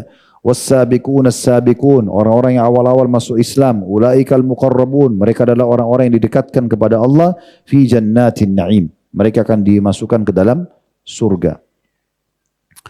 Orang-orang yang dahulu masuk Islam mereka adalah orang-orang yang terlebih dahulu nanti juga dipilih untuk masuk ke dalam surga. Mendahului orang-orang yang terakhir-terakhir. Dan Nabi SAW sudah mengingatkan kepada kita, khairun nasi qarni. Orang yang paling baik adalah orang yang ada di generasiku, para sahabat, walau masuk Islam. Thumma alladhina yalunhum, kemudian orang yang datang setelahnya. Thumma alladhina yalunhum, kemudian orang yang datang setelahnya. Jadi kita tidak bisa menyamai kedudukan mereka. Dan Nabi SAW melarang kita untuk mencaci maki para sahabat, terutama orang-orang yang karena mereka awalnya masuk Islam. Mereka yang melihat perjuangan bersama Nabi SAW, tertumpahkan darahnya, terkorbankan hartanya, dan seterusnya ya. Mereka interaksi dengan Nabi SAW, mereka sempat memberikan Nabi SAW mungkin makanan, pakaian, tempat tinggal, dan segala macam. Fase itu luar biasa, kebaikan-kebaikan mereka lakukan. Nabi SAW mengatakan, la tasubbu ashabi. Jangan pernah kalian caci maki sahabat-sahabatku, karena mereka orang-orang awal masuk Islam. La tasubbu ashabi, beliau ulangi 2 kali. Jangan kalian pernah caci maki dan mencari-cari kesalahan sahabatku. Wa walladhi nafsi biyadi, demi zat yang jiwaku dalam genggamannya, law anfaqa ahadukum mithlu uhudin zahaban ma adraka muddi ahadihim wala nasifa. Hadis Bukhari Muslim. Demi zat yang jiwaku dalam genggamannya, demi Allah, seseorang di antara kalian kalau bersedekah dengan emas seperti gunung Uhud, maka tidak akan pernah bisa mencapai sedekah atau kebaikan satu genggam tangan mereka saja ataupun setengahnya. Dan juga Abdullah bin Abbas radhiyallahu anhu mengatakan, janganlah kalian mencela para sahabat Nabi Muhammad SAW. Sungguh keberadaan salah seorang dari mereka bersama Rasulullah SAW sesaat saja, beberapa detik bersama Nabi, ya, itu lebih baik daripada ibadah seseorang dari kalian sepanjang hidupnya. Ditukil dari kitab Syarah At-Tahawi di halaman 532. Ini dengan riwayat yang sahih. Abdullah bin Mas'ud berkata radhiyallahu anhum, sungguhnya Allah Azza wa Jalla melihat kepada hati segenap hamba-hambanya, maka ia mendapati hati Nabi Muhammad SAW adalah hati yang paling bersih. Oleh karena itu Allah mengutusnya menutup risalah dan mengemban risalah langit. Kemudian Allah Azza wa Jalla melihat hati para hamba, maka ia mendapati hati para sahabat yang terbaik setelah Nabi SAW, sehingga Allah menjadikan mereka sebagai pembela nabinya, siap bertempur di atas agamanya. Segala yang dipandang baik oleh para sahabat, maka baik di sisi Allah. Dan segala yang dipandang buruk oleh para sahabat, dipandang buruk juga oleh Allah. Ini dinukil dari kitab juga sama tadi, Syarah At-Tahawi di halaman 532. Ini mauquf hasan, maksudnya hanya sampai sahabat tapi dia sanadnya hasan. Terakhir perkataan Imam Nawawi rahimahullah, beliau berkata, kami mencintai para sahabat Nabi SAW dengan berlebihan. Yang betul-betul kami mencintai di atas cinta kami kepada yang lainnya dalam hal tersebut, dan tidak pula berlepas diri dari seseorang dari mereka. Kami tidak pernah menolak persahabatan seorang sahabat Nabi. Tentu definisi sahabat yang beriman pada Nabi, ya, kemudian mereka bertemu dengan Nabi, beriman pada Nabi dan meninggal dalam keadaan iman tersebut. Tidak masuk dalamnya adalah orang yang beriman lalu murtad, itu enggak masuk dalam kategori sahabat. Kemudian dikatakan, ya, saya ulangi, kami mencintai, kata Imam Nawawi, para sahabat Nabi dengan berlebihan dalam hal tersebut dan tidak pula berlepas diri dari salah seorang dari mereka. Kami membenci siapapun yang membenci para sahabat Nabi dan yang menjelek-jelekkan mereka. Kami hanya menyebut kebaikan para sahabat, iman dan ihsan mereka. Kebencian pada mereka kekufuran, kemunafikan dan melampaui batas. Ya, berarti memang Sabiqunal awalun punya kedudukan yang luar biasa, terutama di kalangan para sahabat Nabi ridwanullahi alaihim, karena memang ini bagian daripada agama kita. Kalau kita tidak percaya dengan para sahabat Nabi seperti orang-orang Syiah yang cuma memangkas ya agama ini dengan cara mengkafirkan sebagian besar sahabat, maka berarti tidak ada lagi yang bisa kita jadikan pegangan. Siapa yang akan kita percaya? Mereka melihat dengan mata kepala perjuangan bersama Nabi SAW. Mereka ada bahkan di kalangan para sahabat yang mendapatkan ayat turun karena dia. Ya, karena dia tentunya. Seperti Umar saja itu kalau tidak salah ada 13 ayat Al-Quran turun ya karena beliau radhiyallahu anhu, dan sekian banyak sahabat berhubungan dengan masalah itu. Baik, selanjutnya teman-teman sekalian, yang kelima adalah tentang masalah hijrah itu sendiri. Karena tokoh kita ini hijrah 2 kali ke Ethiopia dan juga ke Madinah ya. Hijrah ini memiliki 2 makna. Ada yang secara hissi, ada yang maknawi. Hissi maksudnya secara langsung, fisik ya biasanya gitu ya. Yaitu berpindah dari negeri kafir ke negeri Islam. Ya, atau negeri yang aman untuk beribadah. Ini ditungkil oleh Ar-Raghib Al-Asfahan dalam Mufradat fi Gharib Al-Quran di halaman 537. Kemudian ini teman-teman sekalian, dalam hijrah berpindah dari negara kafir ke negara muslim ini dibagi 2 lagi oleh para ulama. Ada hijrah umum, ada hijrah khusus. Hijrah umum itu artinya kapan antum berada di satu negara kafir, ini berlaku sampai hari kiamat. Dan antum sulit sekali beribadah. Mirip dengan kondisi sahabat-sahabat Nabi Ridwanul Alim pada saat fase Mekah. Kita disiksa, kita dipukul, kita segala macam. Kita wajib pindah ke wilayah-wilayah yang kita bisa beribadah. Ke negeri Islam atau ke negeri yang aman untuk beribadah. Seperti para sahabat hijrah ke Ethiopia. Karena itu bukan negara Islam tapi aman untuk beribadah. Itu tidak ada masalah. Atau hijrah khusus. Ini adalah hijrah hanya terjadi di masa Nabi SAW sebelum pembebasan kota Mekah. Jadi Nabi SAW hijrah dari Mekah ke Madinah. Dan semua sahabat disuruh hijrah ke Madinah pada saat itu. Nah, ini hijrah khusus. Dan beliau bersabda setelah pembebasan kota Mekah, la hijrata ba'dal fath. Tidak ada hijrah setelah pembebasan kota Mekah. Jadi sudah tidak boleh lagi orang hijrah. Mekah sudah menjadi tempat yang aman. Yang kedua, hijrah secara maknawi. Ini secara makna. Ini beranjak daripada hadis Nabi SAW. Ya. Wal muhajiru man hajara ma nahallahu anhu, hadis Bukhari. Orang yang hijrah ini secara makna ya adalah orang yang meninggalkan apa yang telah Allah larang. Apa yang telah Allah larang. Jadi wajar orang kalau ini sering saya bahasakan, kalau orang tadinya nakal, jauh dari agama, maksiat, kemudian dia taubat, dia mengatakan saya hijrah, itu benar penggunaan itu. Saya sudah hijrah alhamdulillah. Oh antum sudah hijrah ya, itu betul. Karena ini makna yang masuk dalam hadis yang Nabi SAW sebutkan ya. Hukum hijrah hissi, yang tadi yang pertama, pindah dari wilayah kafir ke wilayah muslim atau ke wilayah yang aman untuk beribadah, itu bisa menjadi wajib, bisa menjadi tidak wajib. Yang wajib adalah kalau mereka punya kemampuan untuk hijrah, tapi mereka tidak lakukan. Sementara di wilayah itu tidak bisa ibadah. Ayat ini berbahaya sekali teman-teman kalau orang yang tetap bertahan di satu wilayah dia tidak bisa ibadah sampai bahkan tidak sholat, sampai tidak bisa lagi baca Quran, tidak belajar Islam tapi tetap bertahan di situ. Padahal sebenarnya dia mampu untuk hijrah ke wilayah muslim. Allah berfirman dalam surah An-Nisa, surah nomor 4 ayat 97. Alladzina tawaffahumul malaikatu zalimi anfusihim. Qalu fima kuntum? Qalu kunna mustada'afina fil ard. Qalu alam takun ardullahi wasi'atun fatuhajiru fiha. Wa ulaika ma'wahum jahannamu wa sa'at masira. Yang artinya, nanti orang-orang yang diwafatkan oleh malaikat dalam kondisi mereka zalim terhadap diri mereka sendiri. Kenapa mereka dianggap zalim di sini? Malaikat berkata, karena mereka tidak bisa ibadah, mereka tidak bisa taat kepada Allah, penuh dengan pelanggaran di sekitarnya, tapi dia mampu hijrah, dia tidak mau. Maka malaikat mengatakan, kalian kenapa bisa seperti ini? Mereka bilang, kami dulu tertindas di muka bumi, tidak bisa ibadah, sekeliling kami ditahan, dilarang dan segala macam. Maka para malaikat mengatakan, bukankah bumi Allah itu luas? Kemudian kalian bisa hijrah ke sana, maka mereka orang-orang ini akan masuk ke dalam neraka Jahannam, yaitu seburuk-buruk perjalanan atau tempat yang ditempuh. Ini surah An-Nisa, surah nomor 4 ayat 97. Itu yang wajib hijrah, punya kemampuan dan tidak bisa beribadah di wilayah itu. Yang kedua tidak wajib hijrah, yaitu orang-orang yang tertindas juga di satu wilayah tapi mereka tidak mampu untuk hijrah. Secara fisik lemah, orang tua, perempuan, anak kecil, dan juga tidak tahu perjalanan mau hijrah kemana. Dia tidak bisa keluar. Maka di saat itu mereka bersabar di lokasinya. karena tidak punya kemampuan. Allah sebutkan di ayat setelahnya tadi An-Nisa 97 ayat 98. Ayat 98 Allah mengatakan illal mustada'afina minar rijali wan nisa'i wal wildani la yastati'una hila la yastati'una hilata wa la yahtaduna sabila.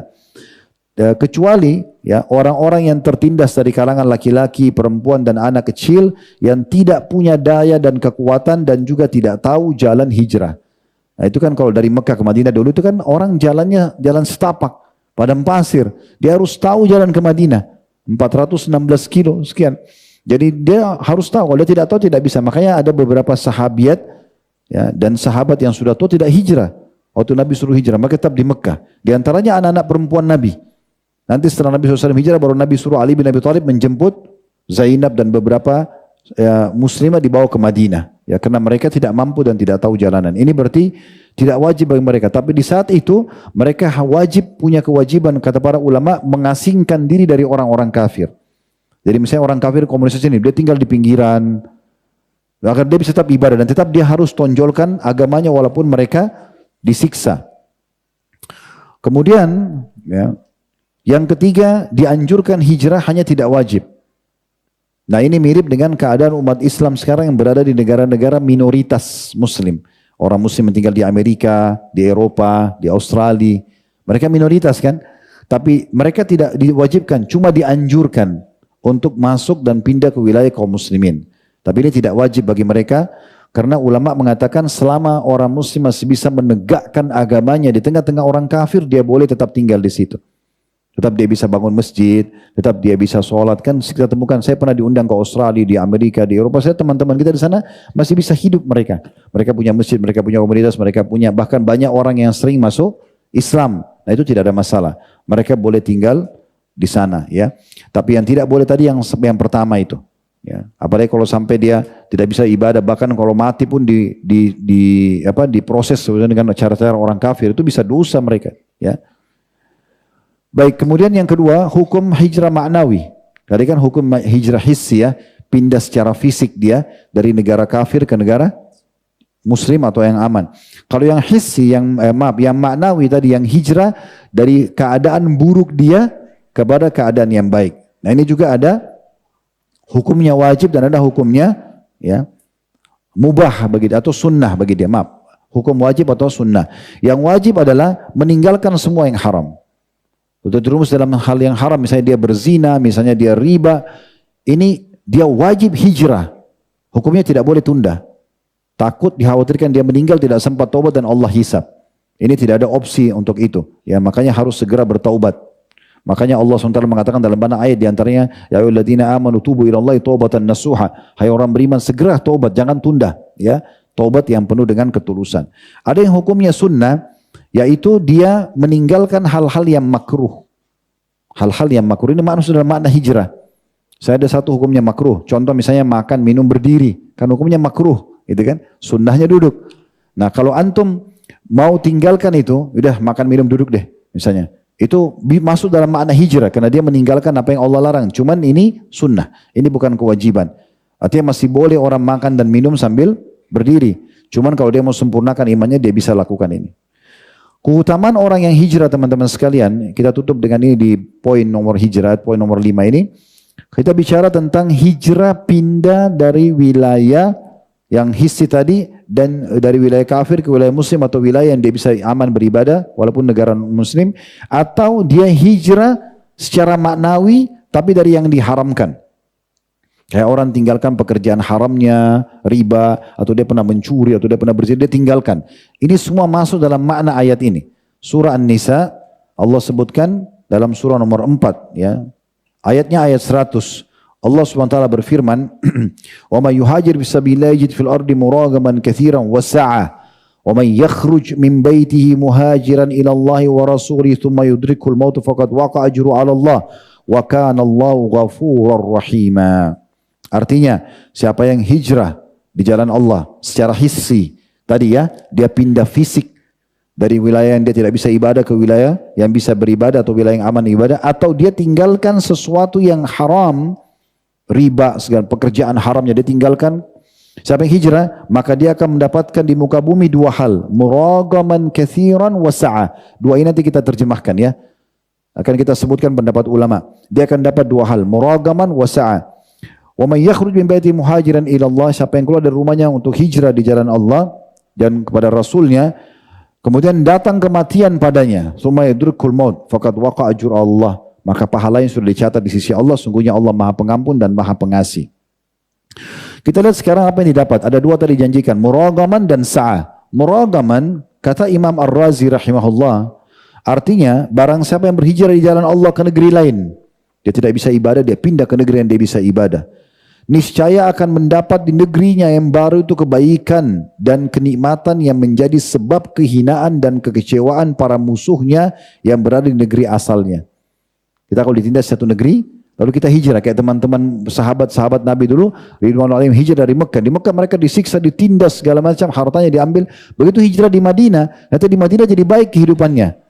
Maka kata beliau, barang siapa hijrah di jalan Allah ke negeri lain, niscaya akan mendapat di negeri yang baru itu kebaikan dan kenikmatan yang menjadi sebab kehinaan dan kekecewaan para musuh yang berada di negeri asalnya. Sebab orang yang memisahkan diri dan pergi ke negeri asing sehingga mendapatkan ketentraman di negeri asing itu yang dia hijrah, lalu berita itu sampai kepada negeri asalnya, niscaya penduduk asli negeri itu akan malu atas buruknya muamalah yang mereka berikan. Sehingga dengan demikian penduduk negeri itu merasa terhina. Itu artinya muragaman. Ya, artinya dia akan dapat pasti kehidupan yang lebih baik. Dua arti ya. Secara hissi pindah ke negeri muslim sehingga bisa ibadah, atau dia tinggalkan yang haram. Oleh karena itu dari sini jangan ragu tinggalkan pekerjaan yang haram, pergaulan yang haram. Jangan ragu tinggalkan itu. Karena dijanjikan muragaman. Pasti akan dapat kehidupan yang lebih baik, ada komunitas lebih baik dan seterusnya. Yang kedua, sa'ah. Sa'ah ini kata ulama maksudnya adalah sebagaimana ini tiga pendapat ya, tiga-tiganya benar. Tiga-tiganya benar. Pertama pendapat jumhur ulama. Ibnu Abbas radhiyallahu anhuma, kemudian diikuti oleh para tabi'in, Ar-Rabi' Ibn Hutsaim, kemudian Ad-Dahhak, Atha, dan umumnya jumhur ulama. Jumhur ulama itu mayoritasnya ulama-ulama tabi'in mengatakan dia adalah keluasan rezeki. Pasti diberikan rezeki yang luas. Hijrah aja, pasti akan diberikan rezeki yang luas. Kalau ada yang mengatakan, Ustaz saya sudah hijrah tapi belum terbuka rezekinya. Ini masih proses. Misalnya ada orang 14 tahun makan riba, 14 tahun berzina, 14 tahun mencuri. Dia baru hijrah 2 hari tiba-tiba mau langsung baik keadaannya. Nggak adil ini. Harusnya 14 tahun juga dia menderita. Tapi Allah tidak gituin. Sabar aja, prosesnya tidak lebih sedikit, mungkin cuma sebulan, setahun, 2 tahun, habis itu akan lebih baik.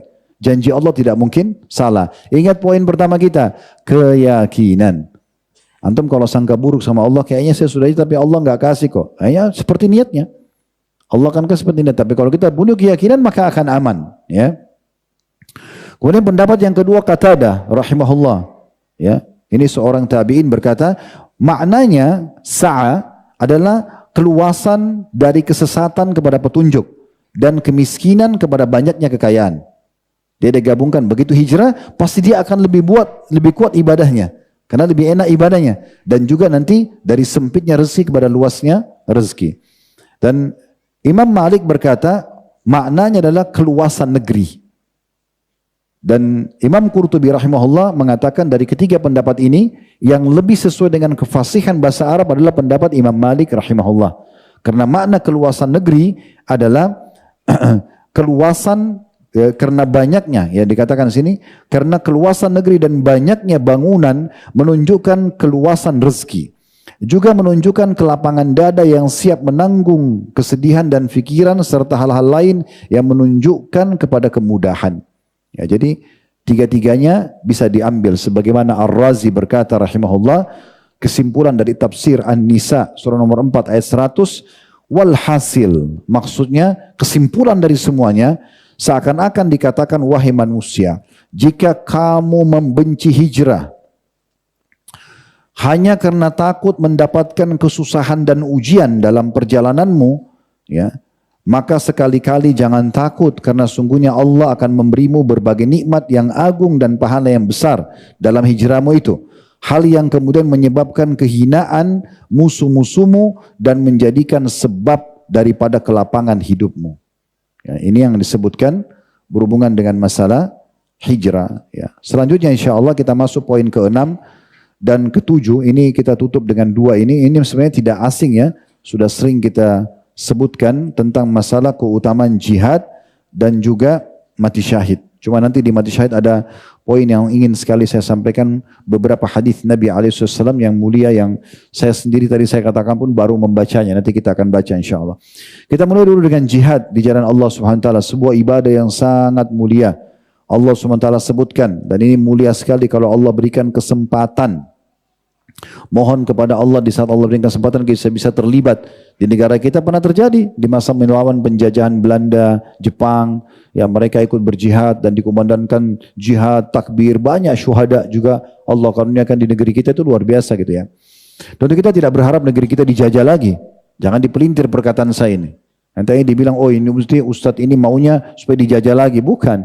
Satu waktu Allah berikan kemudahan kita bisa menolong saudara kita di Palestina. Pemerintah Indonesia tiba-tiba izinkan semua boleh melawan di sana. Kan terbuka pintu itu. Kan itu contohnya.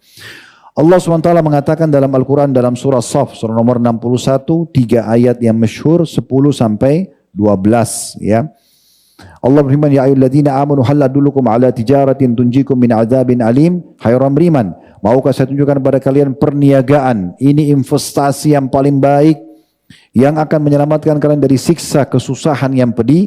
Itu ayat 10. Ayat 11-nya, tu'minuna billahi wa rasulihi wa tujahiduna fisabilillah bi amwalikum wa anfusikum. Kalian beriman kepada Allah dan Rasulnya serta kalian berjihad di jalan Allah dengan harta dan juga jiwa kalian. Dzalikum khairun lakum in kuntum ta'lamun.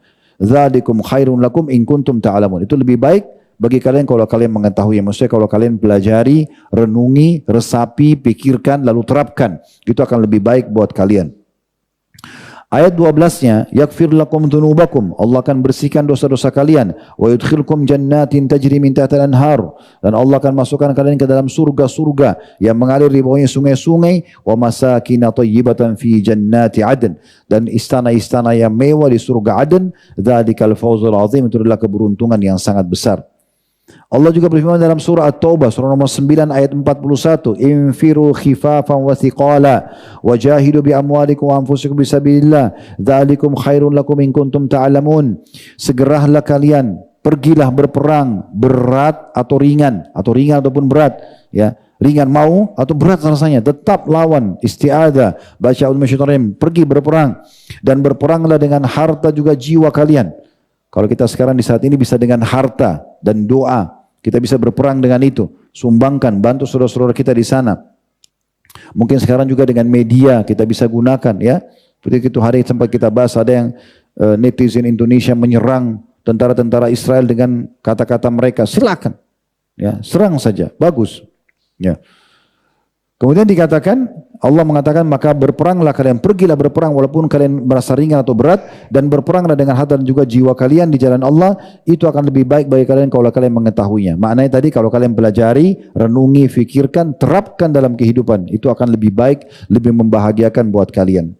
Al-Hafidh Ibnu Hajar berkata rahimahullah, istilah jihad digunakan juga untuk melawan hawa nafsu, melawan syaitan dan melawan orang-orang fasik dan kafir. Jadi jihad juga maknanya luas. Bukan hanya sekedar mengangkat senjata di medan perang, tapi melawan syaitan juga dianggap jihad, melawan hawa nafsu juga agar tidak terjerumus dalam haram juga dianggap jihad. Adapun melawan hawa nafsu dengan belajar agama, supaya kita tidak terjerumus dalam zina, dalam riba, belajar, oh ternyata haram, kita jadi lawan kan, kita tidak mau lakukan, itu juga jihad kata beliau. Jadi adapun melawan hawa nafsu dengan belajar agama, ya dengan benar, lalu mengamalkan kemudian mengajarkannya. Adapun jihad melawan syaitan dengan cara menolak segala syubhat dan syahwat yang selalu dihiasi dan dibisikkan oleh syaitan. Suruh bisikin buat apapun, itu juga jihad kata beliau. Dan jihad melawan orang-orang fasik dan kafir dengan harta, lisan dan hati. Ini disebutkan Ibnu Hajar dalam Fathul Bari. Ini yang saya katakan tadi, ya bisa saja kita seperti sekarang berjihad dengan lisan kita, sampaikan tentang masalah hukum jihad, sampaikan untuk mendukung teman-teman kita yang sedang tertindas di Palestina, karena ini sudah tidak boleh orang diam, sudah nggak masuk akal gitu ya. Orang masih bisa santai, bisa tidur tenang, bisa makan tenang tanpa pikirin saudaranya di sana yang sedang dibantai, ini sama sekali tidak ada imannya, kan gitu. Tapi dia harusnya bisa memikirkan masalah ini, gitu kan. Maksudnya di sini adalah imannya sangat lemah. Ya, bukan tidak ada iman, tapi ya imannya lemah. Harusnya dia peduli dengan masalah itu. Kemudian kata Nabi SAW, jahidul musyrikina bi amwalikum wa anfusikum wa alsinatikum. Perangi orang-orang musyrik dengan harta kalian, dengan jiwa kalian, dan dengan lisan-lisan kalian. Diriwayatkan oleh Ahmad dan juga dikatakan sahih oleh para ulama hadis. Nabi SAW juga pernah ditanya, kata Abu Hurairah, ma ya'dilul jihadu bisabilillahi azza wa jal. Adakah pahala apakah yang bisa mengimbangi pahala jihad di jalan Allah yang maha mulia dan maha tinggi? Qala la tastati'una. Kalian tidak akan bisa mendapatkannya. Qala fa'adu alaihi marrataini aw thalath. Maka para sahabat mengulangi itu 3 kali kepada Nabi SAW. Mungkin ada pahala yang bisa menyamai pahala jihad. Beliau tetap mengatakan sama jawabannya, tidak akan kalian temui. Kemudian beliau mengatakan setelah itu, mathalul mujahidi bisabilillah kamathalis sha'imil qa'imil qaniti bi ayatillah. Perumpamaan orang yang berjihad di jalan Allah itu seperti orang yang puasa, tidak pernah berhenti, orang yang selalu berdiri mengerjakan sholat malam dengan khusyuk, membaca ayat-ayat Al-Quran, la yafturu min siyamihi wa salati, ya. La yafturu min siyamin wa salatin. Dia tidak pernah bosan atau berhenti untuk mengerjakan puasa dan sholat, hatta yarji'al mujahidu bisabilillah. Maka itu sama pahalanya dengan orang jihad. Ya, begitu dia pergi jihad, seperti orang yang puasa tidak pernah berhenti, sholat malam tidak pernah berhenti dengan khusyuknya sampai mujahid itu pulang. Jadi kalau dia jihad setahun, berarti setahun seperti itu. 2 tahun, 2 tahun, 10 tahun, 10 tahun gitu. Juga dalam hadis Nabi SAW, alaikum bil jihad bisabilillah. Kalian harusnya pergi berjihad di jalan Allah. Ya, di sini ada tanda kutip tabaraka wa ta'ala, maksudnya Allah yang maha berkah dan maha tinggi. Fa innal jihad bisabilillah babu min abwabil jannah. Karena jihad yang Allah adalah pintu, satu dari pintu-pintu surga. Salah satu dari pintu-pintu surga. Wa yuzhibu Allah bihi minal hammi wal gham. Dan pastikan Allah akan hilangkan dengannya rasa sumpek dan kesedihan. Hadis ini riwayat Al-Hakim. Jadi subhanallah, hadis ini kalau kita renungi teman-teman, mungkin kita berpikir kalau orang pergi jihad yang digambarkan oleh syaitan, susah mandi, susah kamar mandi, susah makan, mungkin disiksa oleh musuh. Tapi Nabi SAW sampaikan hal yang berbeda. Subhanallah, orang kalau percaya dengan wahyu beda. Kata Nabi SAW, justru dengan jihad begitu keluar pasti akan menghilangkan rasa sumpek dan kesedihan. Bahkan sebagian ulama ada yang mengatakan orang yang sudah pernah mencoba jihad sekali, maka dia akan lebih ketagihan daripada makan kesukaannya. Orang kalau sekali jihad, maka tidak mau lagi. Seperti sahabat-sahabat yang hadir di perang Badar. Depan matanya dia lihat ada banyak korban. Ada sahabat yang meninggal sekitar 60 orang mati syahid. Darah tumpah segala macam. Tapi begitu ada perang Uhud, mereka semangat mau perang lagi. Ada perang Khandak, mereka perang lagi. Terus begitu. Kenapa? Karena mereka sudah diberikan rasa kenikmatan dan ketagihan yang tidak pernah dirasakan oleh orang yang belum pernah ikut gitu. Ibnu Qayyim berkata, rahimahullah, orang yang berjihad di jalan Allah Azza wa Jal, mereka adalah tentara Allah. Dan dengan mereka Allah Azza wa Jalla menegakkan agamanya, melawan serangan-serangan musuhnya, menjaga kehormatan Islam dan melindunginya. Dengan itu pula agama Allah bisa tegak. Mereka mengorbankan diri demi meraih cinta Allah. Mereka meraih limpahan pahala dari setiap orang yang mereka lindungi dengan pedang-pedang mereka dalam setiap perbuatan yang mereka kerjakan. Maksudnya dengan mereka berjihad, akhirnya berhasil memukul musuh, mundur musuh misalnya. Habis itu orang-orang bisa tenang ibadah. Maka semua pahalanya dipanen pahala tersebut oleh para mujahidin. Juga mereka akan mendapatkan pahala orang-orang yang mereka lindungi dari setiap perbuatan yang orang-orang dilindungi itu kerjakan. Walaupun para mujahid sedang tinggal di rumah-rumah mereka. Dan mereka meraih pahala semua ibadah kepada Allah berkat penaklukan mereka. Jadi penaklukan satu wilayah, sehingga misalnya kayak di Indonesia dulu, ya. Ini pahalanya para pahlawan kita ini luar biasa. Karena mereka dulu berjuang untuk kemerdekaan kan. Nah semenjak kita merdeka sampai kapanpun, ya selama Allah jaga kemerdekaan ini, maka pahala dipanen oleh para pejuang-pejuang kita dulu. Karena dengan mereka kita bisa ibadah. Ya, kalau tetap dibiarkan dulu Belanda jajah kita, Jepang banyak kita, tidak mungkin kita bisa ibadah seperti sekarang. Maka ini keutamaan yang bisa didapatkan bagi orang-orang yang jihad menurut Ibnu Qayyim rahimahullah. Hukum jihad menjadi 3 atau dalam 3 keadaan. Yang pertama, jadi dia jadi wajib dalam 3 keadaan. Kapan dia wajib? 3 keadaan. Ini kita butuh ilmu ya. Jadi tidak boleh juga sembarangan hanya dengan jihad lalu semangat pergi. Kita harus tahu. Dia jadi wajib yang pertama apabila wilayah muslimin diserang musuh. Nah ini mirip saudara-saudara kita sekarang yang di Palestina. Mereka lagi dijajah. Kayak itu dulu waktu dijajah sama Belanda, sama Jepang. Ini wajib. Kita tidak ada pilihan kecuali harus melawan gitu. Ya. Yang kedua, Pasukan muslimin sedang berhadapan dengan musuh di kancah peperangan. Ini wajib. Tidak boleh kita sudah lihat musuh lalu kita lari. Harus lawan. Mati syahid atau menang. Yang ketiga, pemimpin negara atau wilayah memerintahkan.